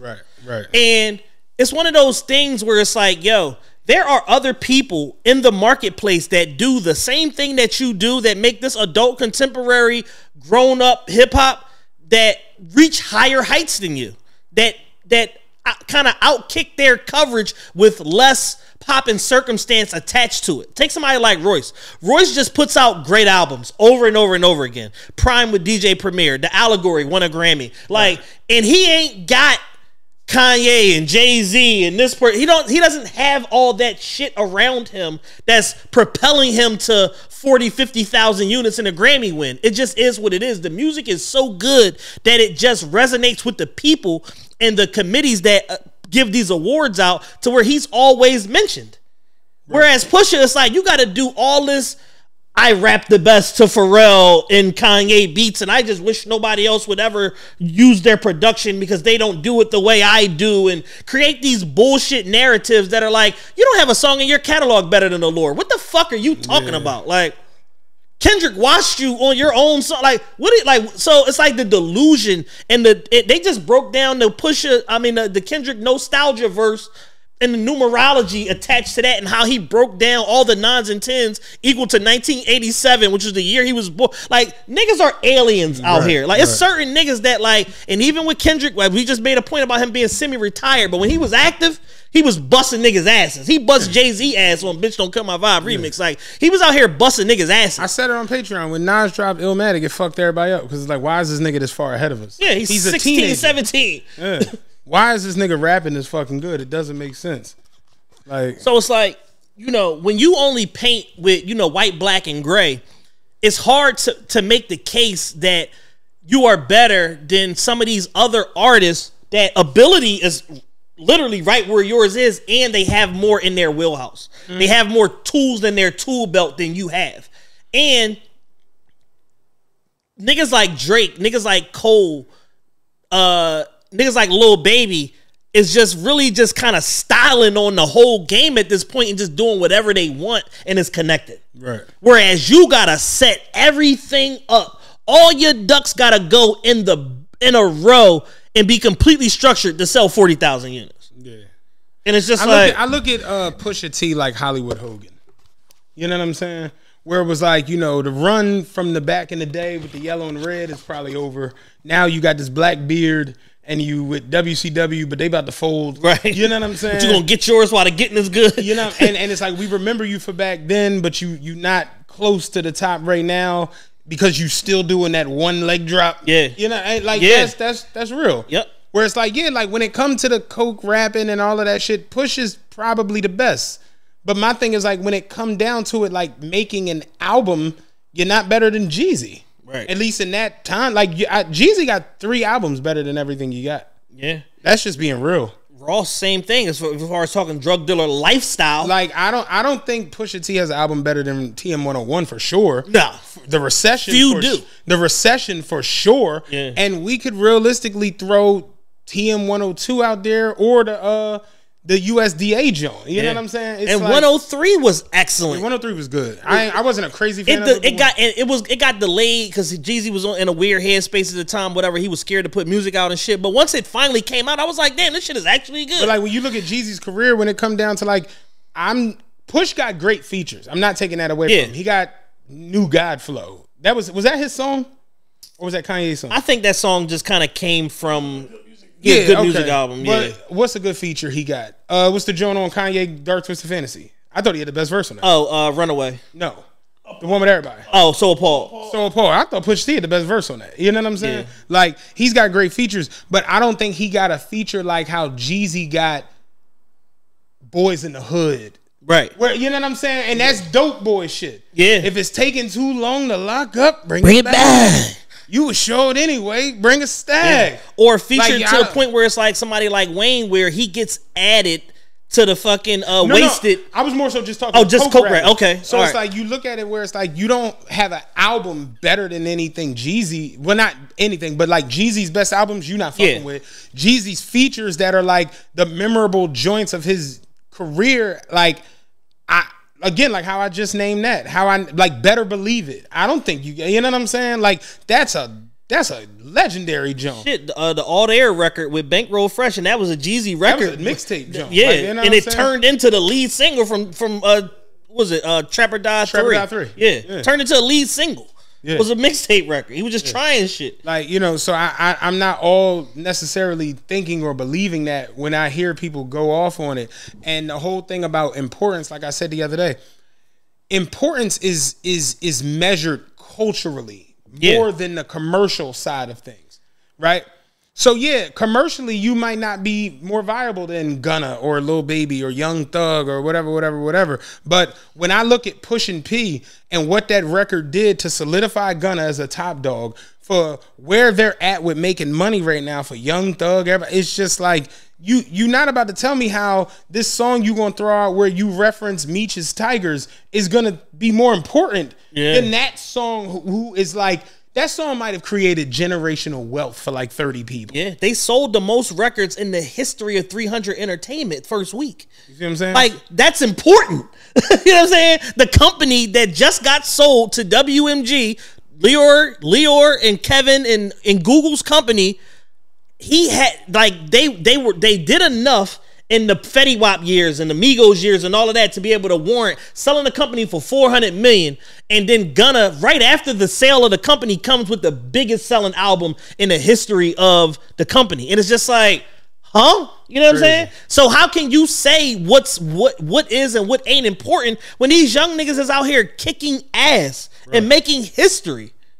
So it's just like I just didn't understand the point. Like, you know what I'm saying? Aside from the Coil Ray response, I just didn't understand the point where it's like, yo, you putting out this dog whistling to the rap community at large when it's like, yeah, it's a lot of bullshit music out there, but the top dogs are them niggas. Yeah. Baby, Gunna, Thug, Lil Top, like NBA Youngboy, Roddy Ricch, like the top niggas is the niggas. Let's put it in perspective. Like Meek last Joan didn't do a bean first week. Yeah, he did like 90 something. Yeah, Gunna shit did, but like think about it.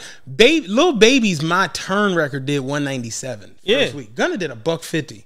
He's right the fuck there. Yeah, he did $150 in a dead time of the year where nobody is even putting albums out. Yeah. So he basically mobilized the whole industry into his favor, and he went hand to hand with The Weeknd and beat him. Yeah. Importance. Beat The Weeknd. Beat The Weeknd first week. Yeah. Importance. You know what I'm saying? So it's just like we don't just get to arbitrarily just assign importance and cultural relevance just to we like something. Right. Like, we don't get to do that. And that was the greater overall point that, I think I said we were it on both trying to Patreon, make. but I'll say it here. Like, I told my homie, I was like, I can't wait to hear this Pusha shit. And he was like kind of taken aback because he's a crazy Pusha fan. And I'm not like the crazy. I'm like, I can't wait to hear it. And he was like, really? And I was like, yeah, because apparently it's the most important album of the year. I'm like, they're giving away the secret sauce on the ingredients on this album. I'm like, this album is going to be important as shit. It's like, apparently this is going to be the greatest album since Thriller. Yeah, important. You know what I'm saying? And it's just like that's a rabbit hole of an argument. And we kind of broke it down. If you're not on the Patreon, patreon.com/official TRPE, we get super deep into the politics of radio and everything that's going on in and around the shit. It just, the hierarchy of rap is still Drake, Cole, and Kendrick. Yeah. Even with Kendrick being retired. That's not changing no time soon. I like Lil Baby a lot. Yeah. I do.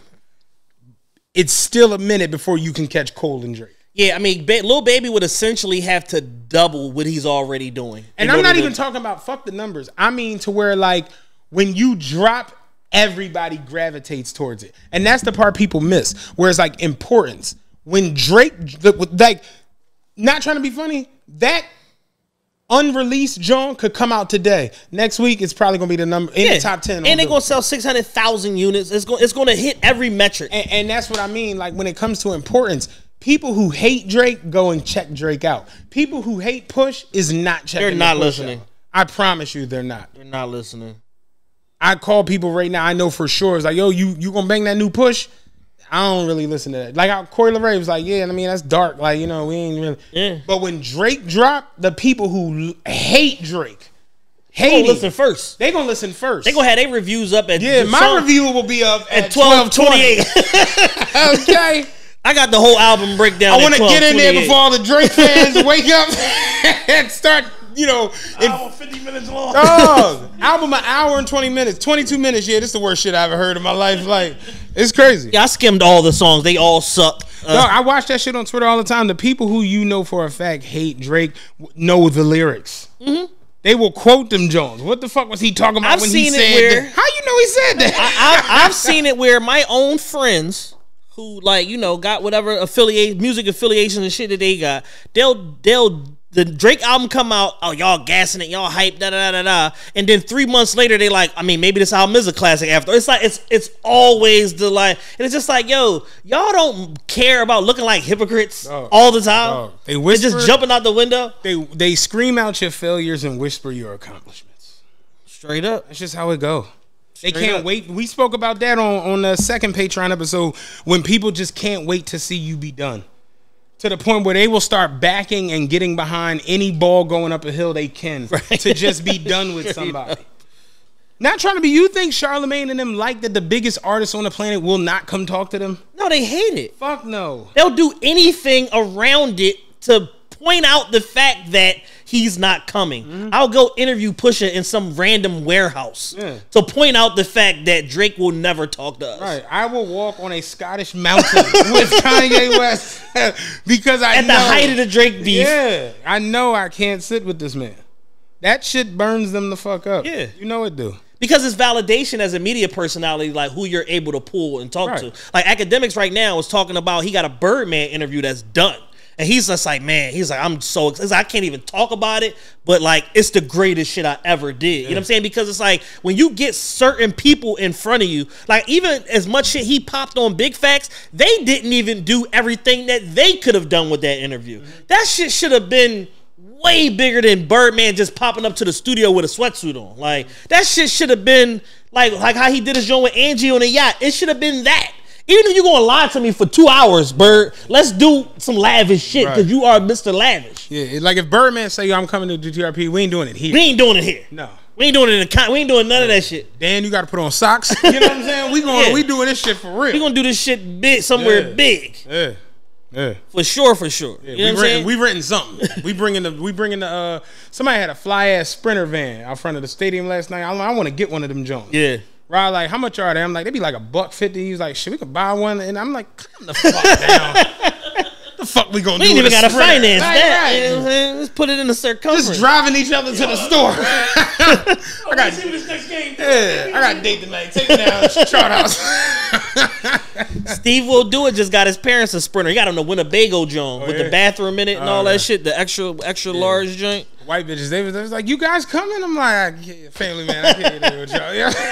They had this big ass Sprinter out front of the Sixers joint last night. I want one of them shit. No, I definitely want a Sprinter. I want a Sprinter and a Metris. The Metris is the smaller one right. that you can get. It's like 4. You could do the conversion in the back, put like 4 seats, the captain's chairs. That's the and joint shit. they normally take the bitches up to the jail, up state. Yeah. 9 seats all facing front with this shit. No tent. You know what I'm saying? Yeah, that's the jail runner. But yeah. So for Push's sake, I'm gonna go to the tweet. But okay. I hope this album is as good as advertised. Right. Because if it's not, and he popped all this shit, and all these people popped all this shit on his behalf, it's going to be. Here's the thing, it's though. going to be dumb. Push doesn't make bad out, and that's the part people miss. They think if you're a Drake fan, and somehow you think Push's shit is absolutely whack, and it's like, no, I'm gonna keep it a buck. He's a phenomenal rapper. Push got 2 or 3 classic albums. Yeah. Lord Willing is classic. Yeah. I don't give a Hell fuck. Have No Fury is classic. Hell too. Have No Fury is classic, and I'm not gonna lie. My Name Is My Name was my shit. It was excellent. That was good. It was a good ass. Which one Puff produced? Is that produced? I think it was My Name Is My Name. My Name Is My Name. Right. Yeah. That was a good album. What was the joint with Pain on there? Let me see. That might have been. No. It might have been My Name Is My Name. It might have been. That was a joint with Pain with Future. Because I know I'm messing it up right now. No, that was Fear of God too. Oh, okay. My Name Is My Name was Sweet Serenade and Numbers on Board and all of that shit. My Name Is My Name was good as fuck. That was a good ass album. But Push doesn't make. He had Nostalgia with Kendrick Lamar on there. You remember that? Yeah. Like he That's don't. what I just talked about. Yeah, right. Kendrick busts his ass. He don't make bad albums, but there are ceilings to his albums. Yes. Like I know that when I see Nostalgia with Kendrick Lamar, I know what it's going to sound like. I know what it's going to be. You know what I'm saying? I know that's not going to be a Bitch Don't Kill My Vibe or what's the drum with Drake? Poetic Justice. It's not going to be that. You know what I'm saying? So, you know, I don't think King Push was that shit too, the intro. Yeah. Like, I don't think he makes bad albums, but I do think there's a ceiling to his albums. There's a ceiling on where they're going to go. There's a ceiling on what they're going to sound like. And it's a ceiling on what you're going to hear lyrically. Yeah. And where it's going to travel to. Like, Right. it's like he makes car music, which is like a gift and a curse because it's like you got niggas like Future that make car music, but his shit also is in the clubs and he's performing in stadiums and you know what I'm saying? To where it's like he covers the board enough to be able to be in all these different pockets. Pusha just strictly makes car music. That's it. Yeah. The only time you gonna get in a nigga car and you gonna hear Pusha album. You ain't gonna go to the club and you ain't gonna hear none of that shit. You ain't gonna end up at Wells Fargo or some radio concert or whatever you're gonna perform. It's just not happening because the music doesn't resonate that way. You know what's crazy is like going all these games, you realize like how they play music and shit at the game, and it's like like I heard Pusha P last night, the Meat John, dun dun dun dun dun, that shit. Uptown Vibes. Yeah, I'm spending this bitch from Uptown. That shit, they play that like 7 times. But yeah, you hear those type records. Yeah, and when at a basketball game and shit like that, like you probably not gonna get like you know. Like, what am I thinking about? Infrared. Like, you know, right. They're not playing that at a basketball game. You know what I'm saying? Yeah. So, yeah. But what else do we have on here? Let me see. Because we got to talking. You cannot stop, nigga. A lot of different ways we can go here. Y'all weird of the week. The fake Rihanna ASAP. Oh, man. Because my thing is this, and this is my y'all. It's weird that has to happen because you know, y'all killed Lil Wayne twice. Yes, this is just what the killed fuck. Rick Ross 4 times. This is what fake media do. The people, y'all as individuals who will run with this nonsense whenever it's a rumor, y'all need psychological rehabilitation. Yeah. I saw people who are in media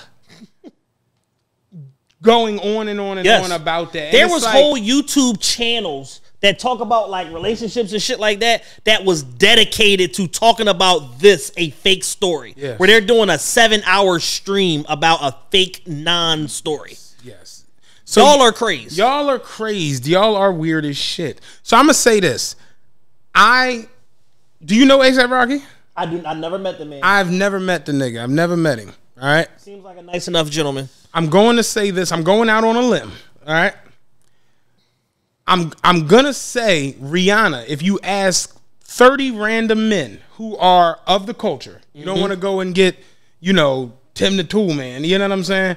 But if you go ask 30 people in the culture to jot down the 5 sexiest women on the planet, I'm gonna say most of them are gonna have Rihanna on. Yeah, I would imagine that probably 80 to 87% of the list would have Rihanna on there. You got Rihanna, the bitch who do bottles at the club near your crib. Exactly. You know, all this stupid shit. Rihanna is a sex Beyonce with that new body she got. Rihanna is a sex symbol to most men out there.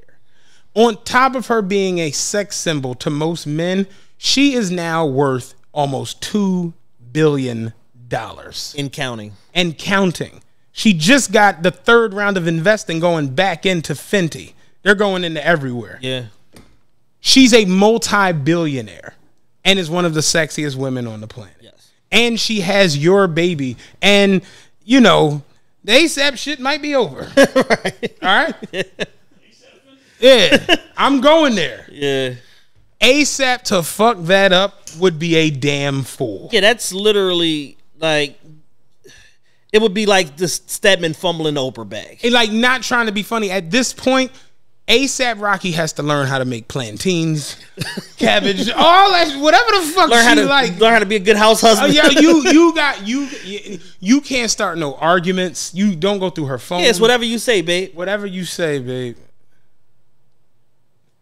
Because and then this is the part that a lot of people miss in this. Rihanna has a navy. Yeah, like she has a real live army of fans that fanatics, will mobilize on your ass. Mobilize. You will not be able to go get a panini in peace ever again. Because they'll pull up with the phone out. What's this cheating about, nigga? What's this I'm hearing about you cheating on sis? If you think you going to Starbucks to get a motherfucking latte, shit, listen. It's gonna be all Uber Eats from now on, nigga. You gotta DoorDash everything. Breakfast, a snack. If you want a snack, you gotta Uber Eats that Taryn, thing. go puff out the frame. Oh, go puff getting all your money. A$AP Rocky, if he fucked that situation up, you talk about being done. Gucci calling you for the loafers back. All that shit you modeled. All that Dapper Dan shit you did is all canceled. Bring it back, nigga. Like, you can't fuck that up. And I think A$AP is smart enough to know that. So he's not cheating on Rihanna while she's pregnant. You know women don't fuck around about that. Yeah. If you gonna cheat, don't do it while I'm pregnant. Because now you a triple scumbag. Now you a triple, quadruple, double dog dare you pussy asshole. Yeah, pretty much. You can't do that. You can't cheat on the pregnant chick, man. With her stylist or right. Like, so when I seen it, I'm just like, this is bullshit. I didn't even have to go look. Yeah. And just the fact that I saw the you know who the report was from? The Sun in London. I'm like, yeah, see, this is... Yeah, source, trust me, bro. Y'all have to stop using trust me, bro, as a source, yo. I've had enough of the trust me, bro. Source. Feel me on this. Source, I'm not bullshitting. Yo, my man don't be on that bullshit. That's hilarious. My source, my cousin that work at the CDC. Y'all have to stop this, dog. Somebody when the COVID shit popped was like, my cousin at the CDC says, remember the boy that was like, I'm not gay no more. That boy, he was doing a video, was like, wear your mask and sanitize it. My cousin from the CDC said, this him squirting all the sanitizer about, wear your mask. It's like, y'all have to stop, man. You know what I'm saying? And it's just like, people just know. I laughed so hard off people of that. have like PhDs in the internet now. No. So people understand like what will travel and like go viral on the internet. Yes. And people will manufacture a story with that in mind, not even caring who it hurts or who it ruins or where it reaches and all of that, and they never issue a retraction. They just let it just keep going and going and going and fizzle out. You know what I'm saying? Then meanwhile, last night I see a picture of Rocky and Rihanna together with all their friends and shit. The stylist with them. With you them. know, like, it's just Like, this makes no sense. and I feel bad for her. Like, it's just like, goddamn, like, cause you know somebody's crazed enough, one of them Rihanna Navy motherfuckers, to come up, yeah, bitch, what you just cheating? Now you can't go get no Pleiades and no child. It's just like that rumor shit is bizarre. Like, word, my nigga, you took this cheating nigga back, my nigga. Playing us out, my nigga. One of them extra New York like, chicks. It's just at the end of the day, it's sad that y'all are like this. Yes.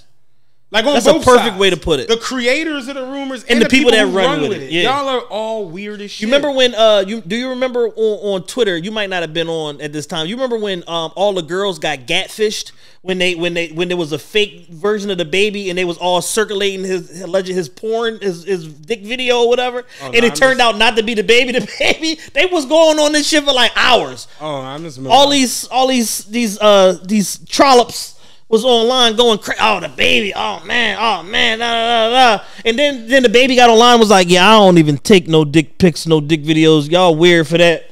Yeah. All right. I missed all of this. Yes, this was like probably like a year and a half ago. What's crazy is it's you know how men aren't allowed to like be in the least bit sexual about anything on ever, the internet, even with their significant other. Like, yeah, no, you have sex with your lady. Fuck wrong with you, you creep. Like, dog. You know how the men can't do anything on Twitter, even remotely anything. Have you ever noticed that whenever this dick pic shit happens, women turn into actual wolves? Werewolves. They turn into real live mystical and mystical creatures. Women turn into barbarians on the timeline, and that's just allowed to just go on. Chris Brown shit allegedly Could you imagine leaked. if Rihanna pussy hit the timeline and we was all howling and sending it and retweeting it and they'll post a John. I know y'all seen so and so Matt dick pic leak. Oh, girl, send it to my inbox, girl. Like, imagine if niggas was on a post like, yes, bro, send it to the inbox. Your shit getting suspended in perpetuity. You done for life. You might lose your job. Yes. Like, real shit. Wait, one of your employees was online asking for Rihanna's dick pussy pic. Asking for revenge porn, and I really think you should fire him. Ain't that some wild ass shit? And you would get fired. Bizarro world, yes. Dog. America stinks, yo. That's funny you bring it up. Down, bitches act like straight up orangutan. Unapologetic. And then after it happened, I'm like, yeah, y'all bitches is weird as shit. And the craziest part is, it'd be so many of them that, if you as a man be like, yo, something wrong with y'all, shut your little dick ass up, nigga. It's giving little dick energy. Yeah, stand to the side, nigga. You a weirdo. That's crazy as fuck. That's hilarious. Y'all got catfished. Like, y'all was running with nothing about y'all this. ran with a fake dick video for 12 hours. Like, y'all were acting insane. That's crazy. I knew nothing of that. They're sickos. That's a sad reality. Women have carte blanche to do whatever they want. Imagine if like Oprah nudes, right?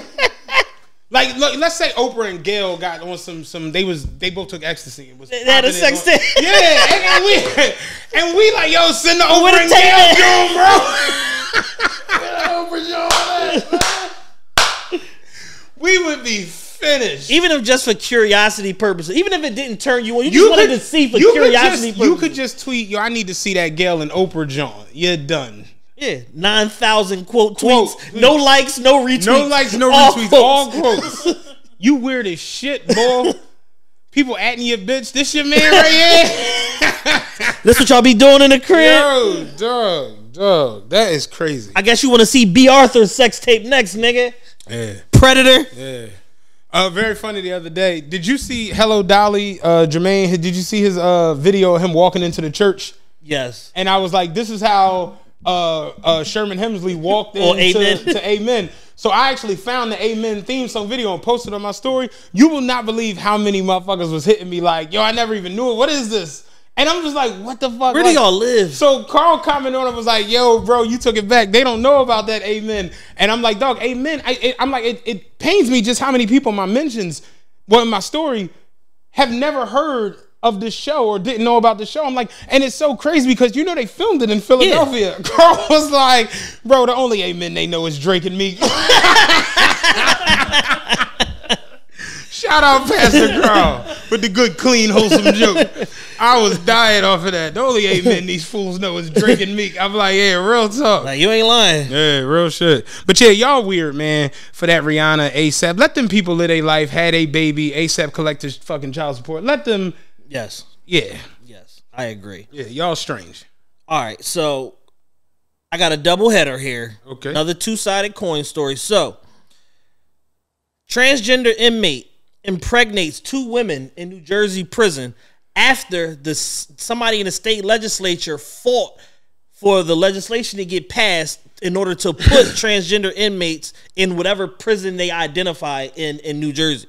So apparently this took place in January of 2020 is when it happened, and they're just now, I guess, figuring out, they're retracing their steps and figuring out how the hell this happened. Okay. So a transgender inmate, born a male, transitioned into a female, still has his male parts though, gets arrested with a crime, gets convicted, goes to New Jersey, a prison in the state of New Jersey. Because of this new law change, gets put in an all-female prison. Goes to the prison, has consensual sex with at least 2 inmates that we know about, impregnates the 2 of them. So now the warden and all of the prison officials are trying to figure out what the fuck is going on here. How did this happen? Next time I get indicted, I identify as female. Dog, like what? Yes. We live in bizarro land. Yeah, that's problematic. And for a number of reasons, it's problematic. And you know, I respect whatever it is you want to be. All that. Absolutely, like, do whatever makes you happy. I say it all the time. I'm not African American. You know what I'm saying? I identify as other. You know what I'm saying? It's just what it is.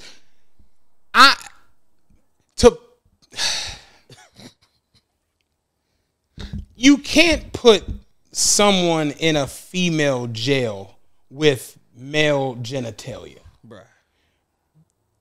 That's as far as I'm going. That's it.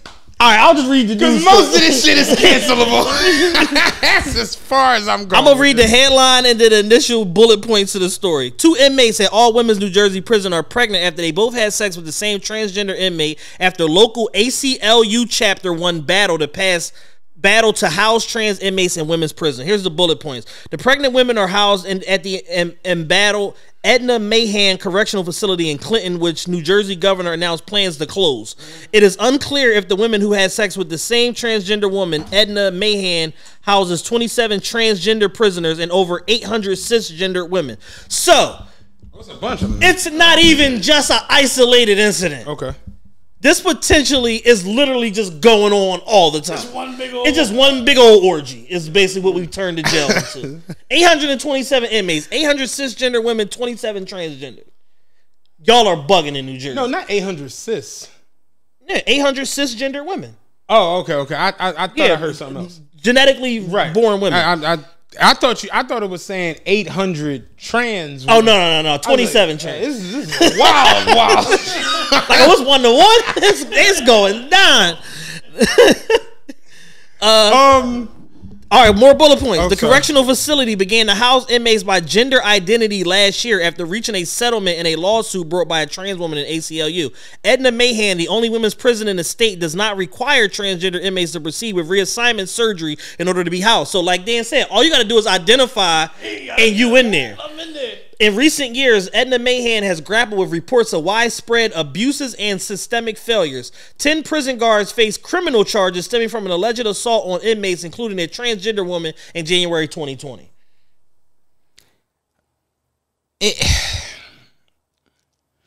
This is where I'm at with the problematic part. It's not... a trans person identifying as what they want to identify as, you can't stop that.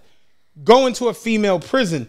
You realistically can't stop that. If you identify as female, you identify as female. You're a female, right. Whatever. But at the end of the day, having male genitalia and going into a female prison, like That's literally like putting a bear in the damn in the hen house, or a wolf in the hen house. Have you ever not eaten for the whole day? When you get your first meal, you don't care what you'll eat anything. I'm starving.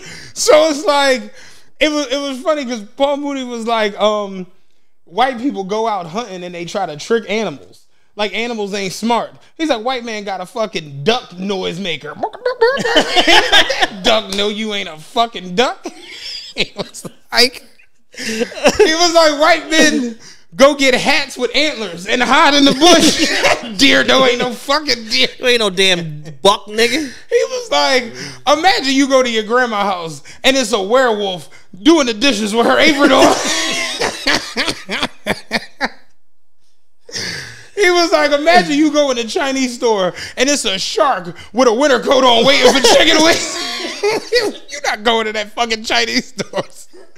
So it's like that aspect. It's like y'all letting anything go on. Yes, we're literally changing the law. Like y'all falling for anything. We're literally changing the law based on 1% of the population. Right.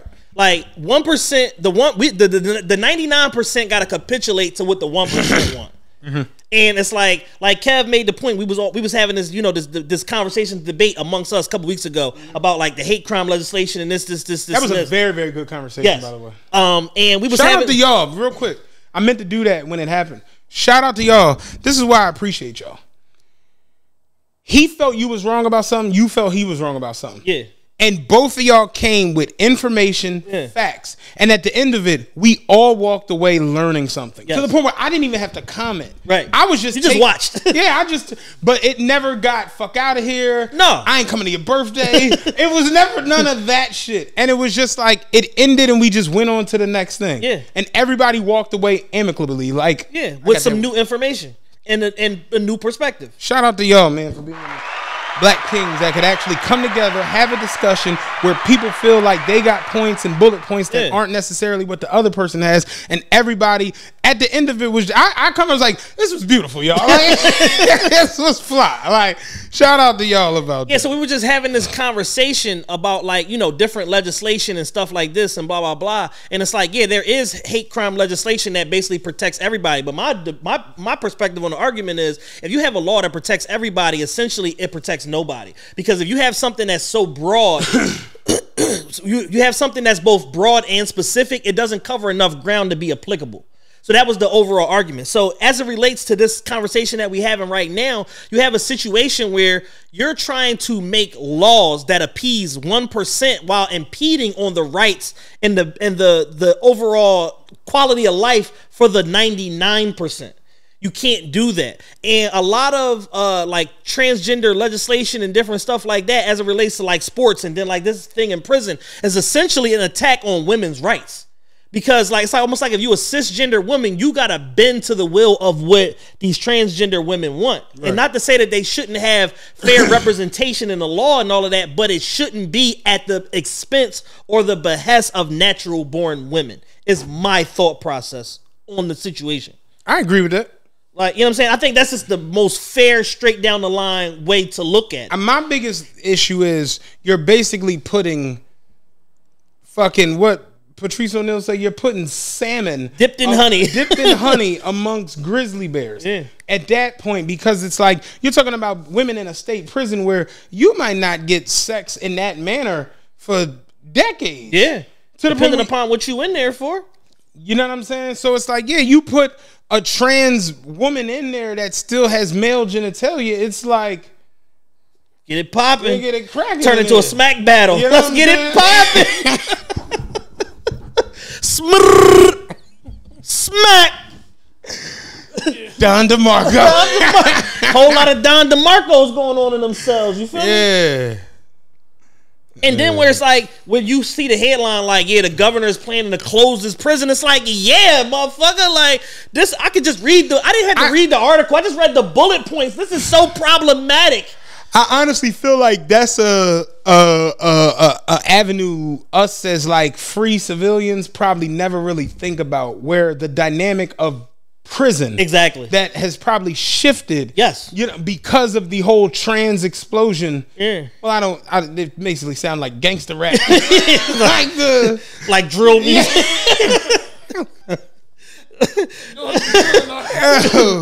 When like Chief Keef came out with "Don't Like," I was like the attitude era. Like, no, but like, you know, the trans movement. Yes. You know, with all of that, to where it's like, how does this all work with prison now? Yeah. Because you're not going to go and build a bunch of prisons to accommodate the 1%. Right. You know what I'm saying? But on the same token, it's like what you can do is create like a separate wing. Because think about it, if you're a man. But then there's an exclusionary element to that. So it's just like, it's like a lot of different landmines that you land on trying to solve the issue. If you're a man and then you become a woman, right? Yes, because that's what happened in this example. Males that became women ended up in women prison. I'm saying it the wrong way. If you're a woman that becomes a man. Right. Right? Because there are women that yes, absolutely. Manness, right? So it's like, if you become a man and you start taking testosterone, that's what they do, right? Yep. All right.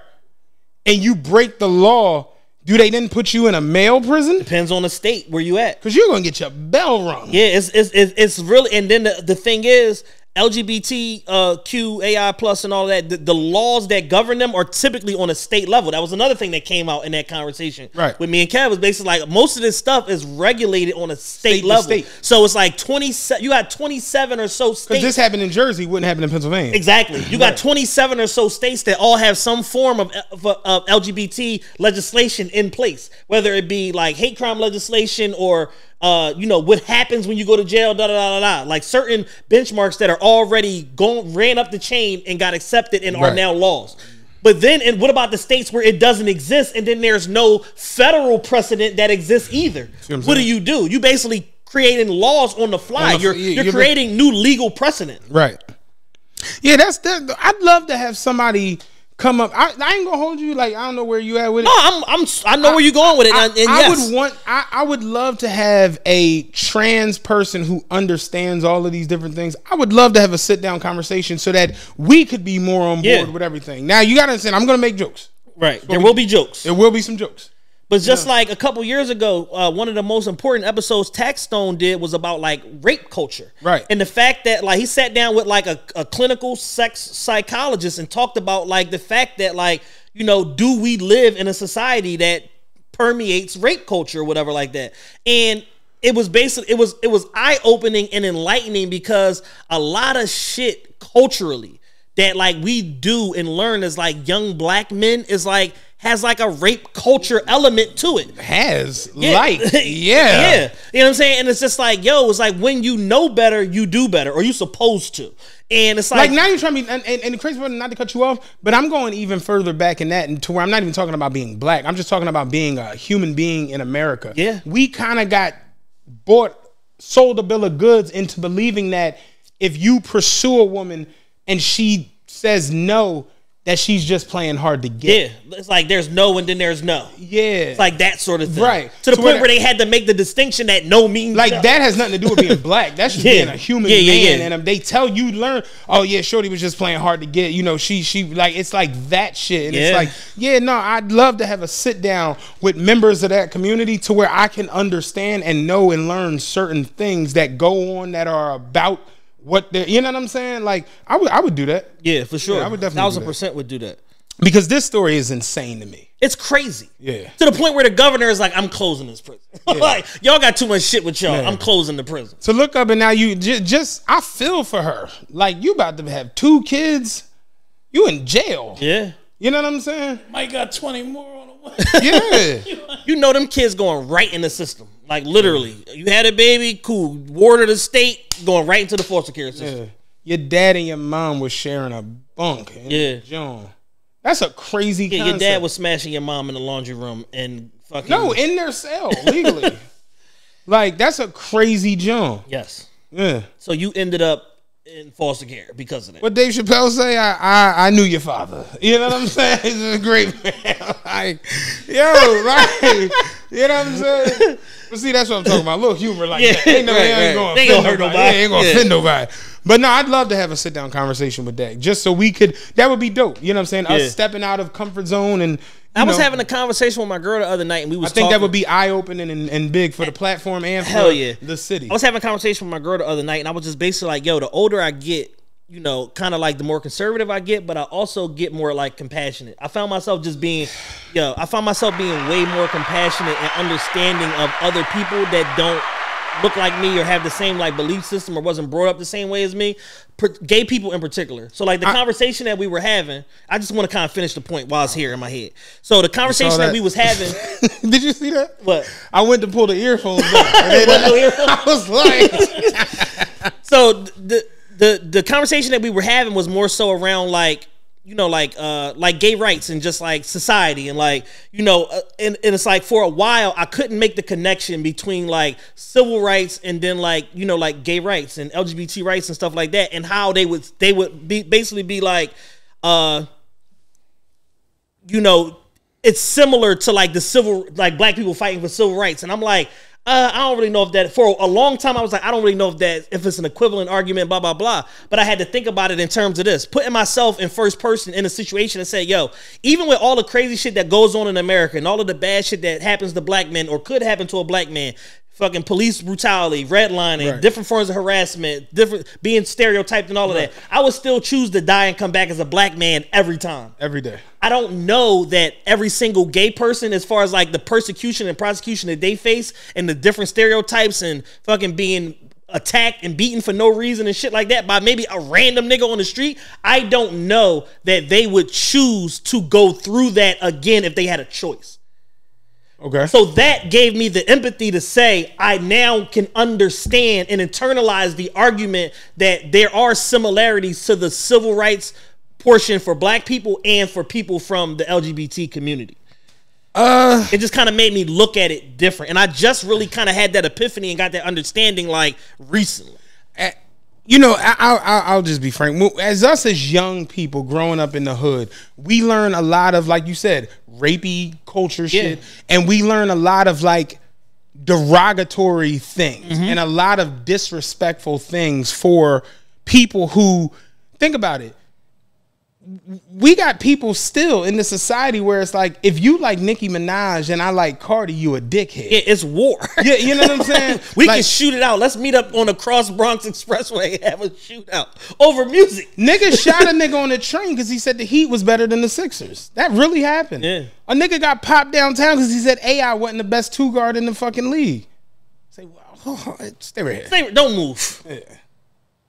Say it to the forefront. Got me and Bubba Chuck fucked up. Like, so that's cultural. Yeah. Where people are ready to die because you have a difference in the way they see things. So especially when you start talking about lifestyle, like fuck an argument over teams or rappers, talking about lifestyle, talking about sexual orientation, talking about gender role, gender roles and all these different things.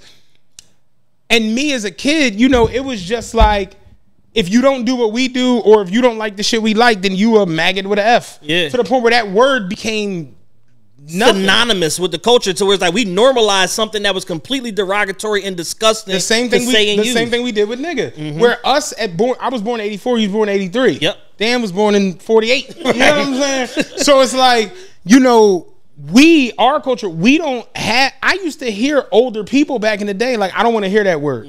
And for me, it's like, I bought Strictly for my niggas. You know what I'm saying? I love this Tupac album. I love this fucking album. It's the greatest album I've ever heard. Like, you know, so we didn't have that connection to that. So I look at, you know, MAGA with F the same way they might look at it, like the way I look at nigga, for older people back in the day, it's like, yo, I don't want to hear that shit. I don't want to. And as I got older, I never really had people who were a part of that community or were, you know, in that world, like, you know, where they weren't going to those parties or this, that, and the I didn't even know that shit existed downtown. Right.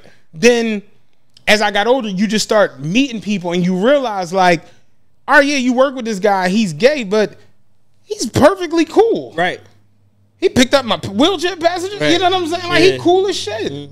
The fuck is you hating the nigga for? What the fuck is you? And you realize, like, y'all be so, again, culturally, so much bravado trying to get shown off that you don't realize, like, yo, you ain't even supposed to be worried about what he got going on. Exactly. You know what I mean? You should be focused on yourself. The same way I don't worry about what she got going on. But he got like it, you shouldn't be worried about that. That's his life. And I say it all the time. Leave mom. Like she opened my eyes to that shit to where it's just like, oh damn, y'all living good. Y'all got hot water. Like, like y'all living straight. And it's just like, they're regular people just like us. They got problems. They be beefing. Right. You know what I'm saying? Yeah. They going on vacation.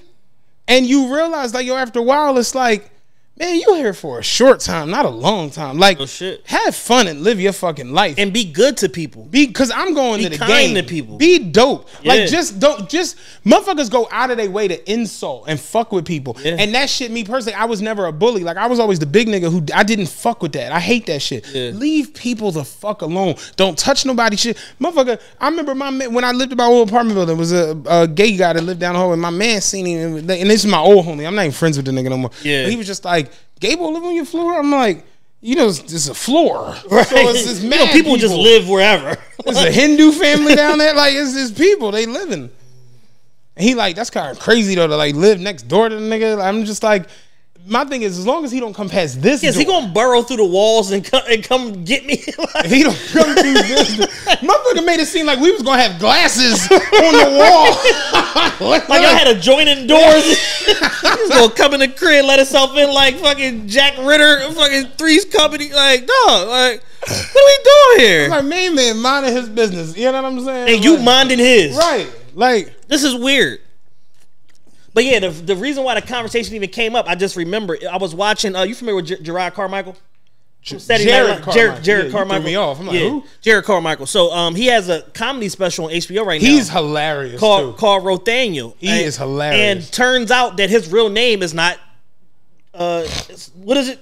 Jared Carmichael. Jared. It's not Jared. His real name is his middle name. Okay. His real name is Rothaniel. Okay. He's named after his two grandfathers, whatever. So throughout the comedy special, he's basically, it's like comedy has changed now. It's like a social commentary piece or whatever like that. And it's an hour special, and it's basically him talking about his family, the secret that he's hidden.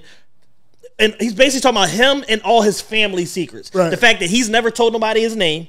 He would pay the fucking yearbook every year to get his name scrubbed from the yearbook and all that. Just put Gerard.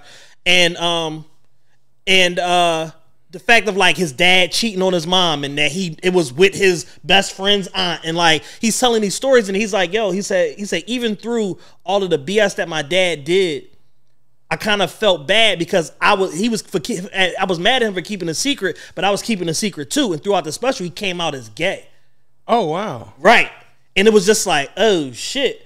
But the way that he connected like the comedy to it and all of that, he was like, he's like one of my best friends is like, yeah, man, I feel like I don't feel comfortable with you coming out as gay so late in your life. You're supposed to do that as a teenager. I feel like I got duped into having a gay best friend. He said, nigga, you owe me $85,000 and you sleep on my couch. Like, what the fuck are you talking about, motherfucker? Like, you know what I'm saying? So it's like he had a sense of humor about it to where it was just like, it wasn't about him being gay, but it just became more about like, it was literally about the secret thing, but then there's like the other like background stuff of like how people respond to you and like all of that shit. And in the moment, because you could see he was having like a genuine moment throughout the special, I'm just like, damn, like I have a different level of empathy than I even thought that I had. Craziest shit I ever heard. A gay person I know was getting married and inviting people to the wedding, whatever. Yeah. My homie, I wasn't super cool with him, but my homie got invited to the shit. Yeah. Right, we all worked together with. He got invited, and one of the other motherfuckers was like, "You going to that shit?" And he was like, "Yeah." And he was like, "I mean, it's gonna be like gay." And he was like, I'm pretty sure we're not gonna have to like strip. I'm sure it's not a Chippendale show. It's a wedding. And that's the craziest part we kind of grew up on, where it was like we go to the furthest extreme. Motherfuckers feel like you share an Uber with somebody. Yeah. Like if you share an Uber with somebody gay, then you know it's gay in there. You done. You know it's gay in there, nigga. Like you gonna get nigga gonna be talking to them, saying them gay particles gonna be coming out, nigga. You gonna leave that Uber, you gonna be gay, nigga. You got it now. Like that's not how it works, fam. It's not how it works, yo. I told you a gay guy cracked on me on the bus. I'm gonna tell you that. I think you did, but tell me again. And I missed it. Like I just didn't realize what was happening. So I'm driving the bus. Whatever. Was it like the bull or Martin on the? You saw almond? No, it wasn't. Was it like a flamboyant joint or like a passive joint? So Pete, he gets on the bus and he was asking me where he could how he could get to South Street. Yeah. I was on the 48. He was asking me how he could get to South Street. I was like, take this. Where are you trying to go? He was like, I'm trying to go to Ishkabibbles. Cause I want to get a cheesesteak. People saying Ishkabibbles is like one of the best ones. I'm like, they used to be real good back in the day, but I'm like, Larry's is real good out 54th Street, but it's like, you know, from downtown, that's a little difficult, whatever. And he's like, yeah, I'm here for business. I'm staying in this area, so I really don't want to like leave from Center City. I was like, oh yeah, well then go down to 4th Street and take the 57, whatever it is. Yeah. And that go to 4th and South. You get off, it's like right there or whatever. He's like, okay, great, thanks. I really appreciate your help. I'm like, yeah, no doubt. And I that was it to me. So we riding, we get to 2nd and Market. I didn't realize he was still on the bus. Right. So we done passed 4th Street. So he comes up, he was like, cause now it's like nobody really, it's him and this old lady. He was like, are we nearing the end of the line? I'm like, yeah, the end of the line's right here. I'm like, I completely forgot, you know what I'm saying? Like 4th and Market. He was like, so can I walk back?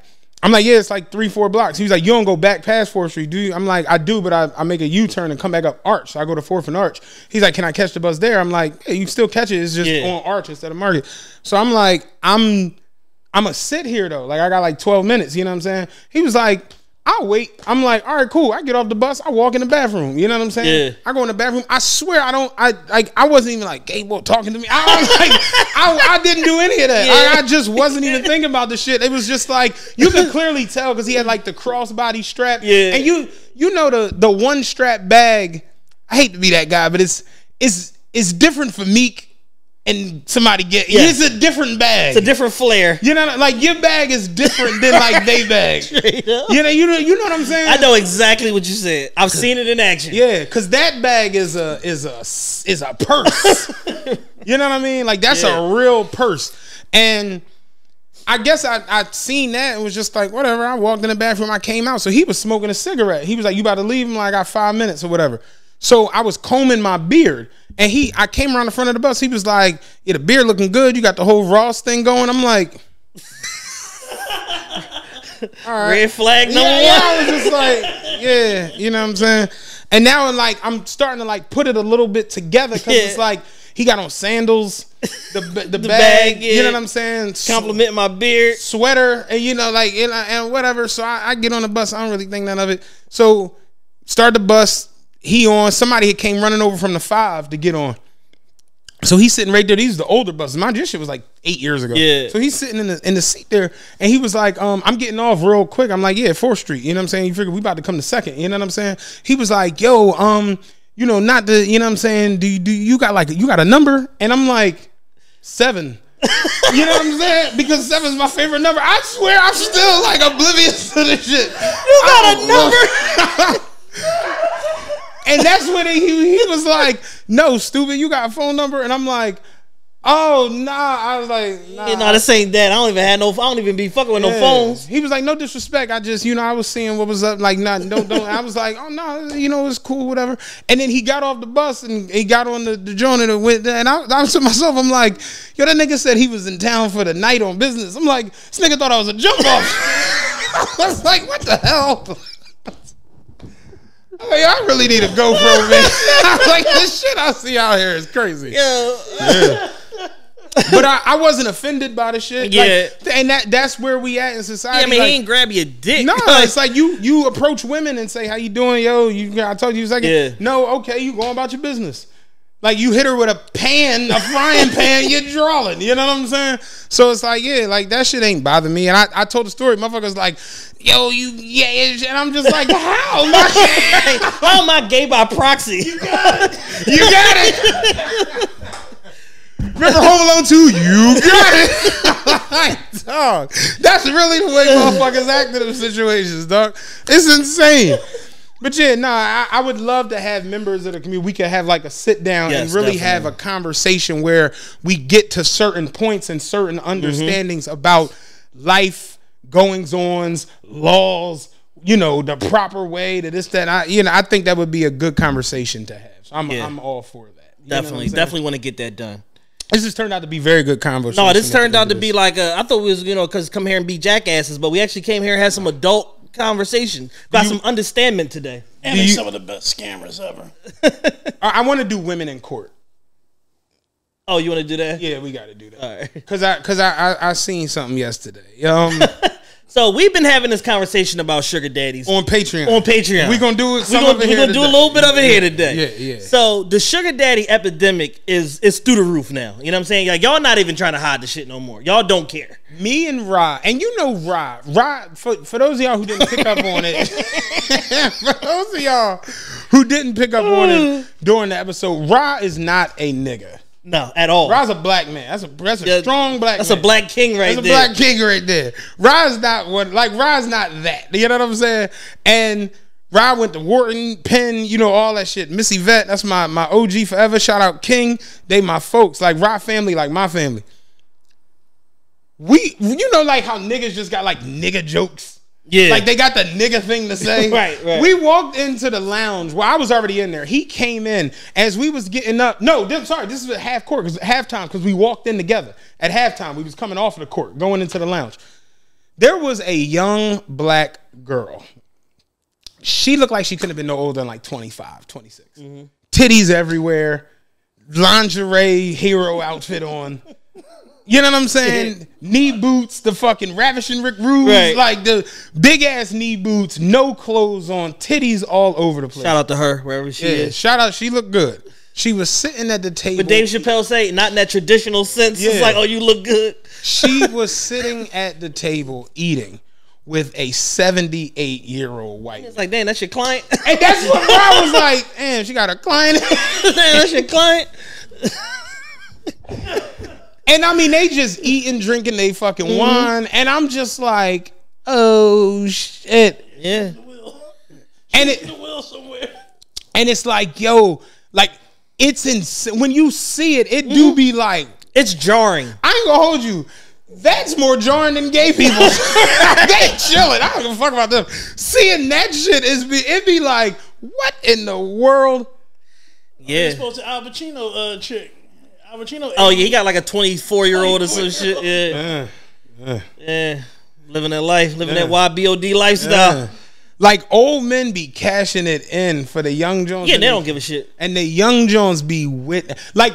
And this is the thing. It was like taboo years ago. Everything was taboo years ago. Dog, the chick yesterday, no bullshit. It was the chick at the game. She had on lingerie. Yeah. Like, I am not making that. Like, literally, like, everybody, we was on the air, everybody on the road was like, yo, what? I'm talking about lace panties. Yeah. With heels. Yeah. And a lace shirt on. Yeah, we have removed society as no, you don't understand. You could see her vagina. No, I'm like, I can't even believe they let her follow in me here real with quick, that 30 shit. seconds. We have removed the shame away from everything. Swear to God, Ross said that this morning. He was like, the shame is out. There was a phrase that was popular in black culture, shame the devil. Yeah. Like, and you literally basically meaning call people out for their bullshit. If you are on some bullshit, somebody gonna say something, whether it be an older black woman, somebody that's a pillar of society, whatever, gonna call you out for your nonsense. Now it's whatever. It's up with everything. We dating our sugar daddies. It's strippers with fucking social media pages and all that. Remember when stripping was like keeping on the down low? Like you walk in a strip club, you see a chick you know, she like her shut ringing, don't tell nobody. Don't test. I gotta pay my tuition. You know what I'm saying? Like everything was on the down low. Now everything is out full steam. On the internet, everything. Like they monetized everything. You got girls that are stepping to niggas, basically like, yo, let me suck your dick on OnlyFans. Like there is no shame attached to nothing. You ain't even got to show your body, just the dick. Yeah. just make sure you shave and put the dick in the camera. Let me give you a foot job on the camera. On the camera, you know what I'm saying? I'm gonna give you 13% of my gross earnings. Wear the ski mask. You got your boot shiesty with you. Pull your shiesty down and pull your slammer out. Pull your shiesty down. It's funny as shit. Nigga sitting there in a SEPTA uniform with fucking boot shiesty mask. That's you? I seen Earl shift supervisor on some bitch OnlyFans I'm subscribed to.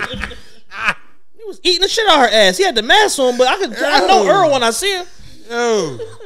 Yo, man. Bugging out. Bugging the fuck out. It's whatever. You know what I'm saying? We don't care. Did you see the girl that Jacquees today? No. No, I did not. Jacquees, it's his birthday. So he posted apparently he's young.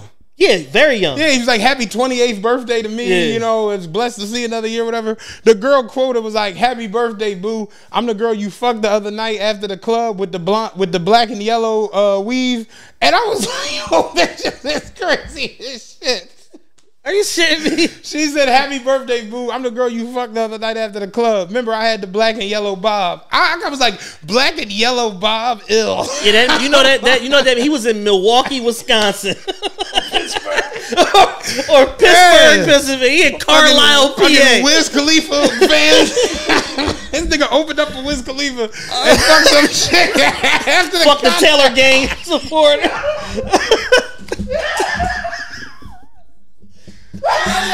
He's crazy as shit.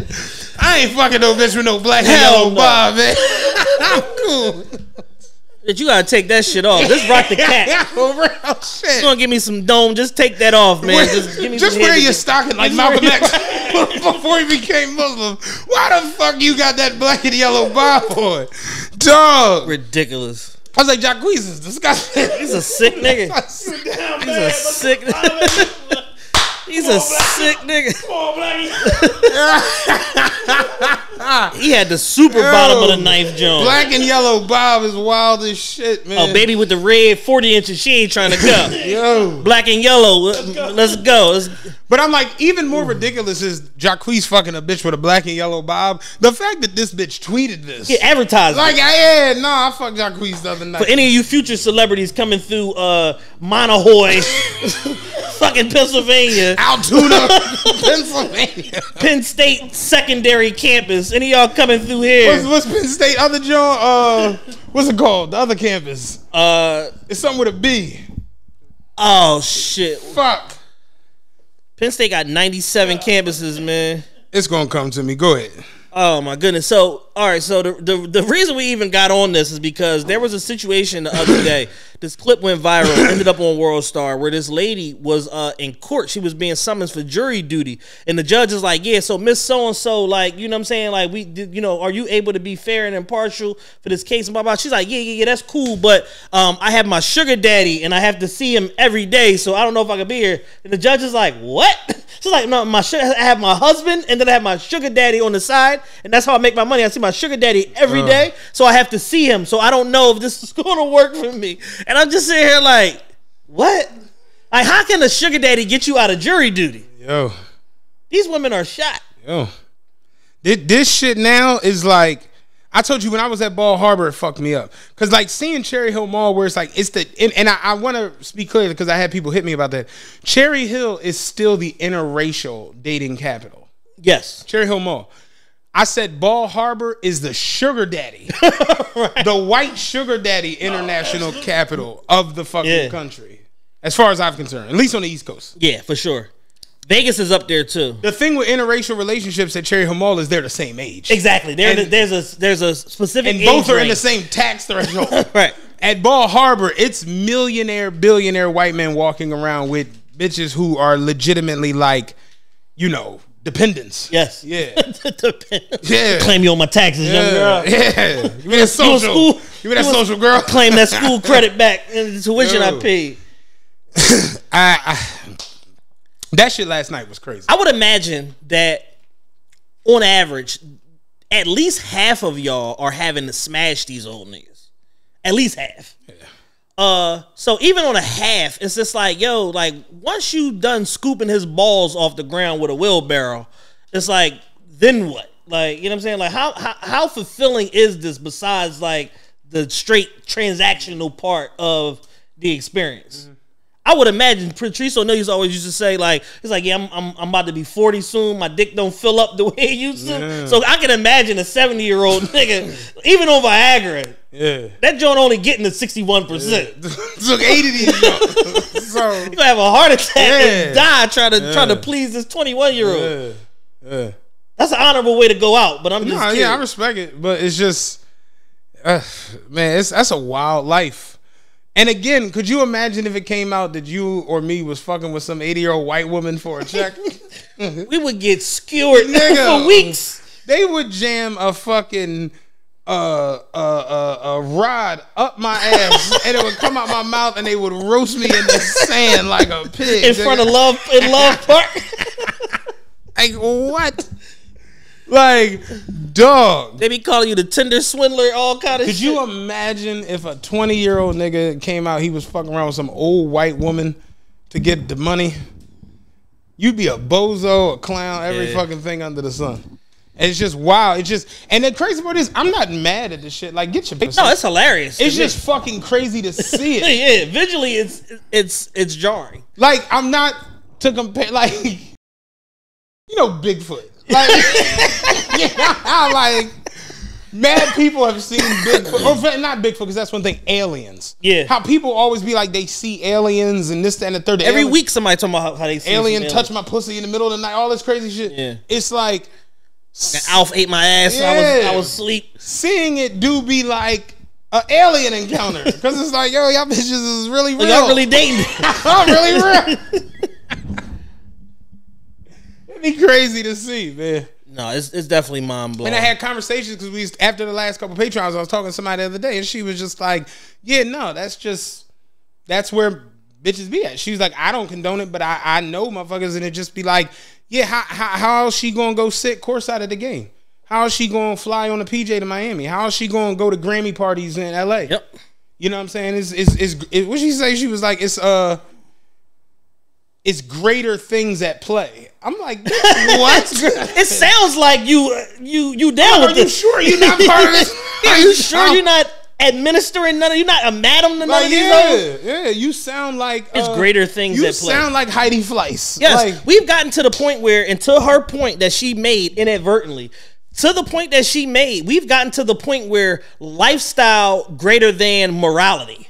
Boom. Where it's like, whatever, as long as you get the bag, or you get them pics and them vacations and them videos out of it, it's all good. It's par for the course. It doesn't matter that you had to suck some 74-year-old balls in order to get it. Like, and then I told Ryan, nobody's tripping. It works the same way for everybody, men, women, everything. The bag is greater than everything. Yeah, it don't matter what you do. Yep, it don't matter. Like, honestly, it do not matter. That's the wildest part. As long as you get into the bag.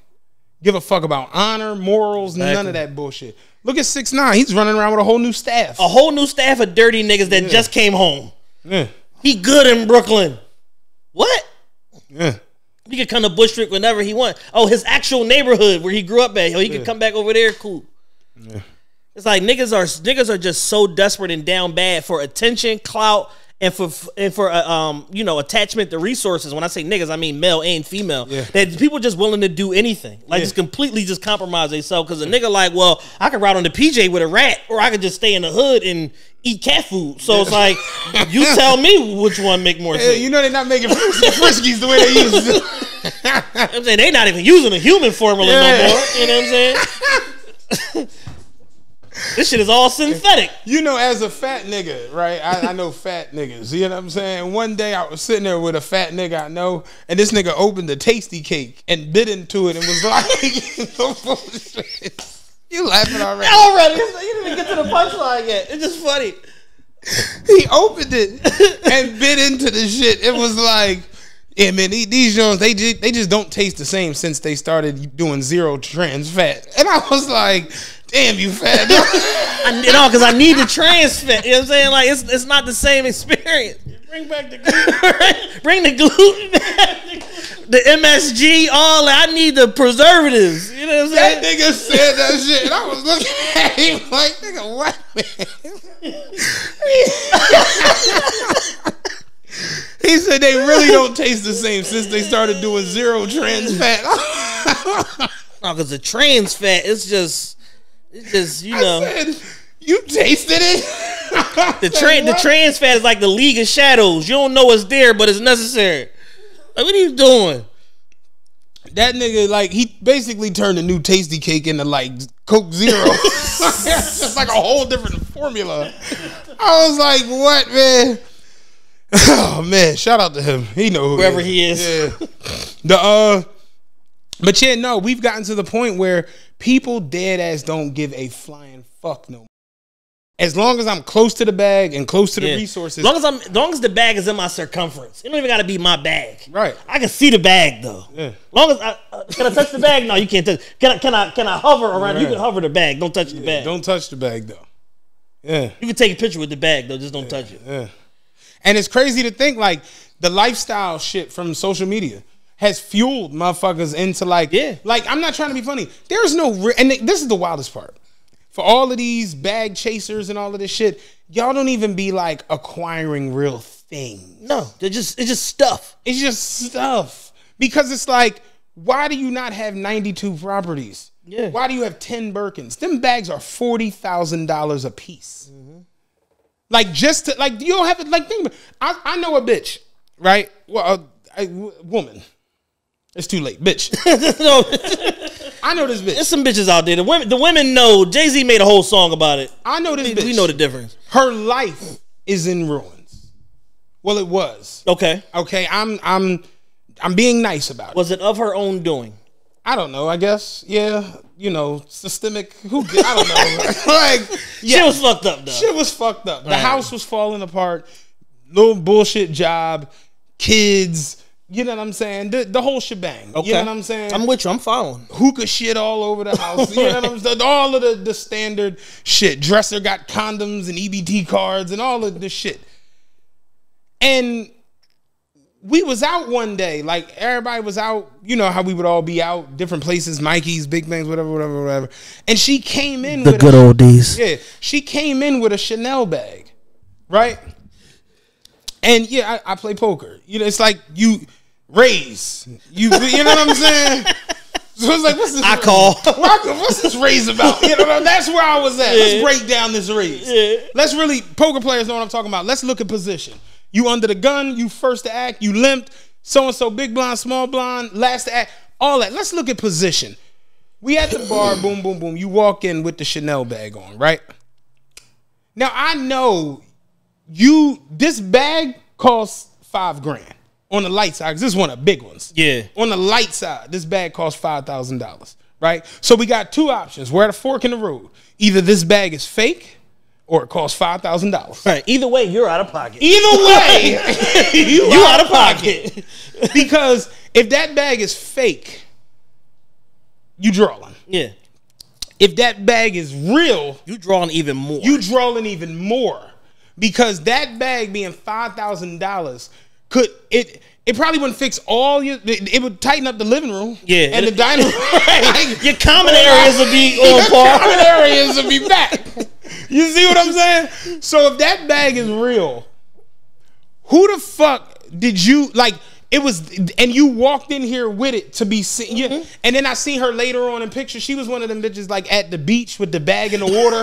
Like, yeah, you want, like when you in the water from here with it, like that was her last spot. Like you in the salt water with your Chanel bag. You ever seen them bitches? Mm-hmm. No, I'm talking about like a bikini. Yes, nigga. Yes, Chanel bag. They cousins with the niggas that drive the foreigns on the beach. It's the same thing. So it's like, okay, let's say you got in contact with a nigga who might have got some money, a nigga who might have, you know, had a good weekend, a nigga who might have took the Pacers and the Pacers over, you know, whatever. A nigga with a popping dope phone, whatever it is. And he like, yeah, you know, he trying to get on you. What you want? Oh, I want a Chanel bag. That's what came to your mind, so that you could be seen with this bag instead of tightening up your living situation. Yeah, because you know why? Only person gonna see the crib is this nigga, and he filth ball. Even though he got the bag, he don't care anyway. So I'm gonna just keep the crib filthy. Fuck me on an air mattress. You know what I'm saying? He took me to the Radisson. You know what I'm saying? So I'm gonna keep the crib filthy, but I'm gonna show y'all out in the streets that I'm living good. And it's just like, and it just fucked me up so much when I seen that bag, because I'm like, yo, if that joint is fake, you draw it. I was like, if it's real, you draw it. Yeah, you still drawing. You still drawing. So it's like, yeah, you go out and do these things just so you can have a bust down watch. And I'm telling you, like, I'm not trying to be funny. I've had conversations with mad bust down watch people. They like, yo, it was like, it wasn't a good time period. Yeah. Seriously. Yeah. Like one of my, like I got a homie down south who's more ridiculous than you with it. And he literally was even saying recently was just like, yo, like I'm trying to find a way to like get out of my bust down AP. Yeah. And he got a big boy bust down joint. He like, yeah, like I'm because he's like, I started buying shit that's like regular degular, and it's like literally he's like, you'll get more like Jones off of a clean blackface Daytona than the big dumbass icy. Yeah. Like People looking at you like you a coon. Yeah. Yeah. Like, no, like at this point, there's been enough information dispatched in our direction to know that you should not be buying bust down watches. There's more than enough information. Anything past a bezel is like, all right now, like you about to kill this shit, because regular watches that are 11, 12,000 are selling for 17.5. So even the entry level watches, you got additional bread on the back end of them Jones. You know what I'm saying? Even the 36s got extra money on them. They discontinue, reissue this. Right. Like it's just dumb. I've been telling niggas for 3 years, stop buying bust downs. Nobody want to listen to me. Like 4 niggas listen to me. Like. And 3 of the 4 already knew not to do it to begin with. Yeah.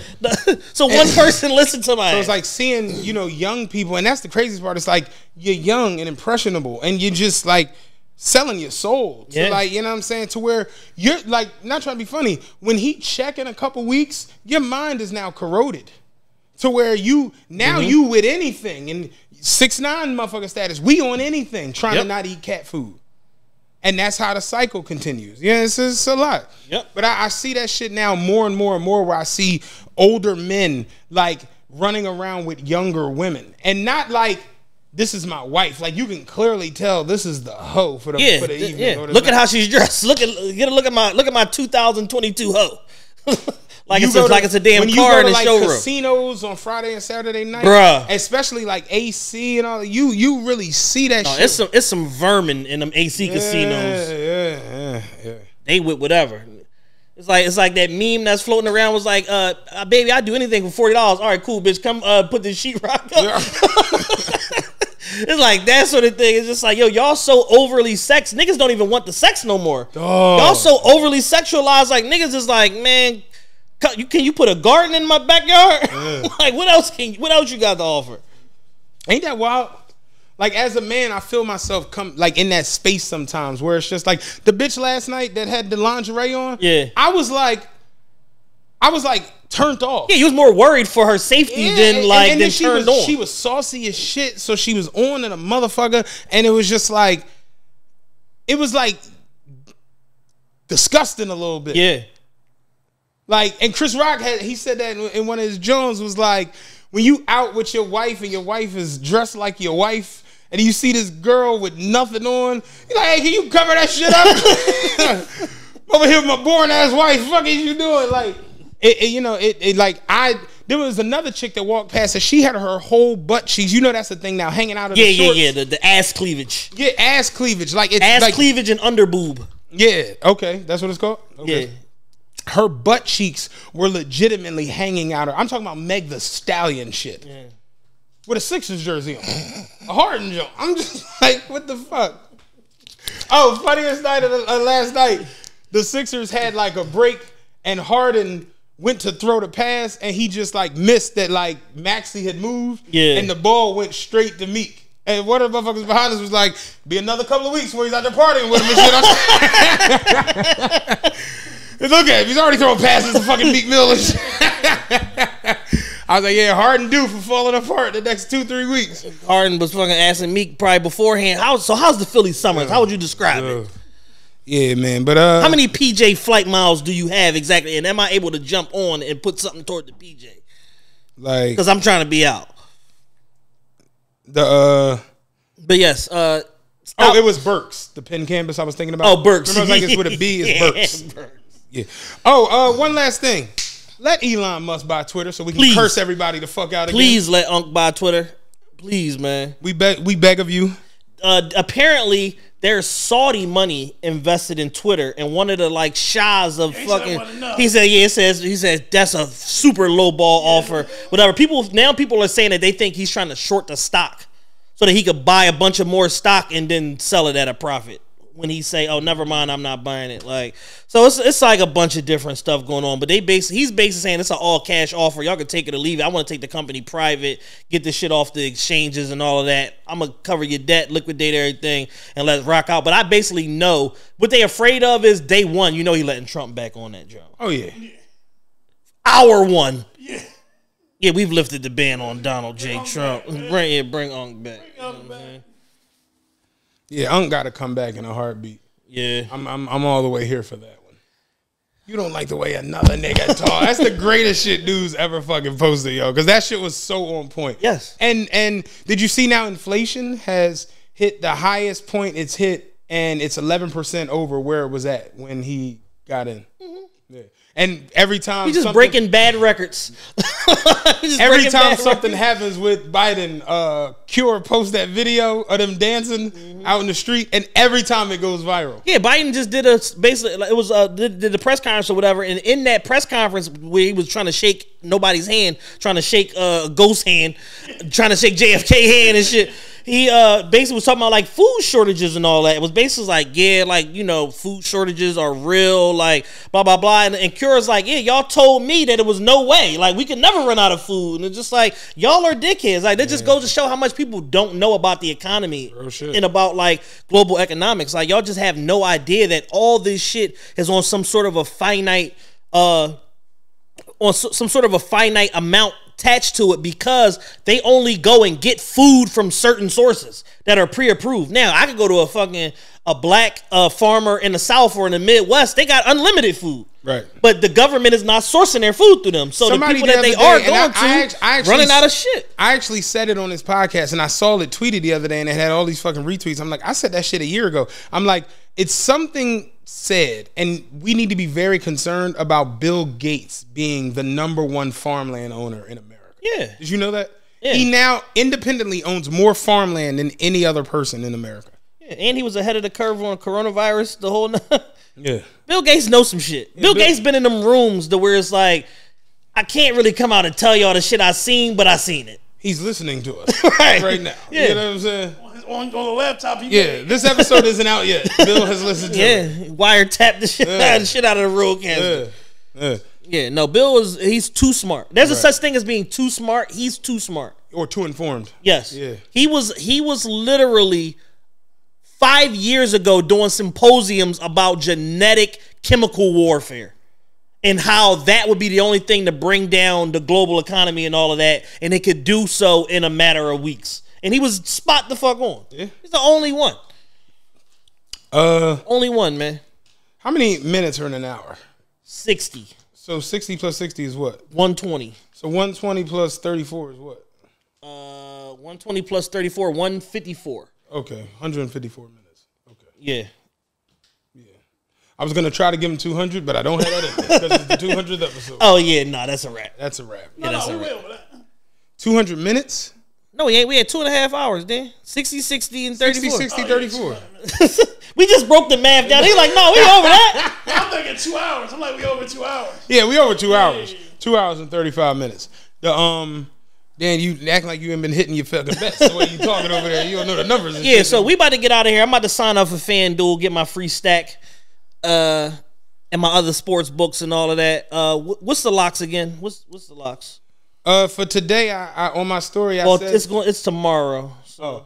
I said today I said the Nets first half over. Okay. That hit. Yeah. I said out Marcus Smart to have more than 3 threes. He actually had 4. Yeah. So that was a lock. And then the other prop I like is CJ McCollum's assist over 5. Okay. So for tonight. But for Monday, I can't go away from Minnesota and Grizzlies over. And I'm gonna be honest, we were gonna basically boomerang it and bet the Raptors game 2. But now, you know, Gary Trent Jr. is sick. Yeah. Scotty Barnes' ankle is done. And I'm just like, yeah, the Sixers might sweep them. Yeah, they might sweep them. No Scotty Barnes, no motherfucking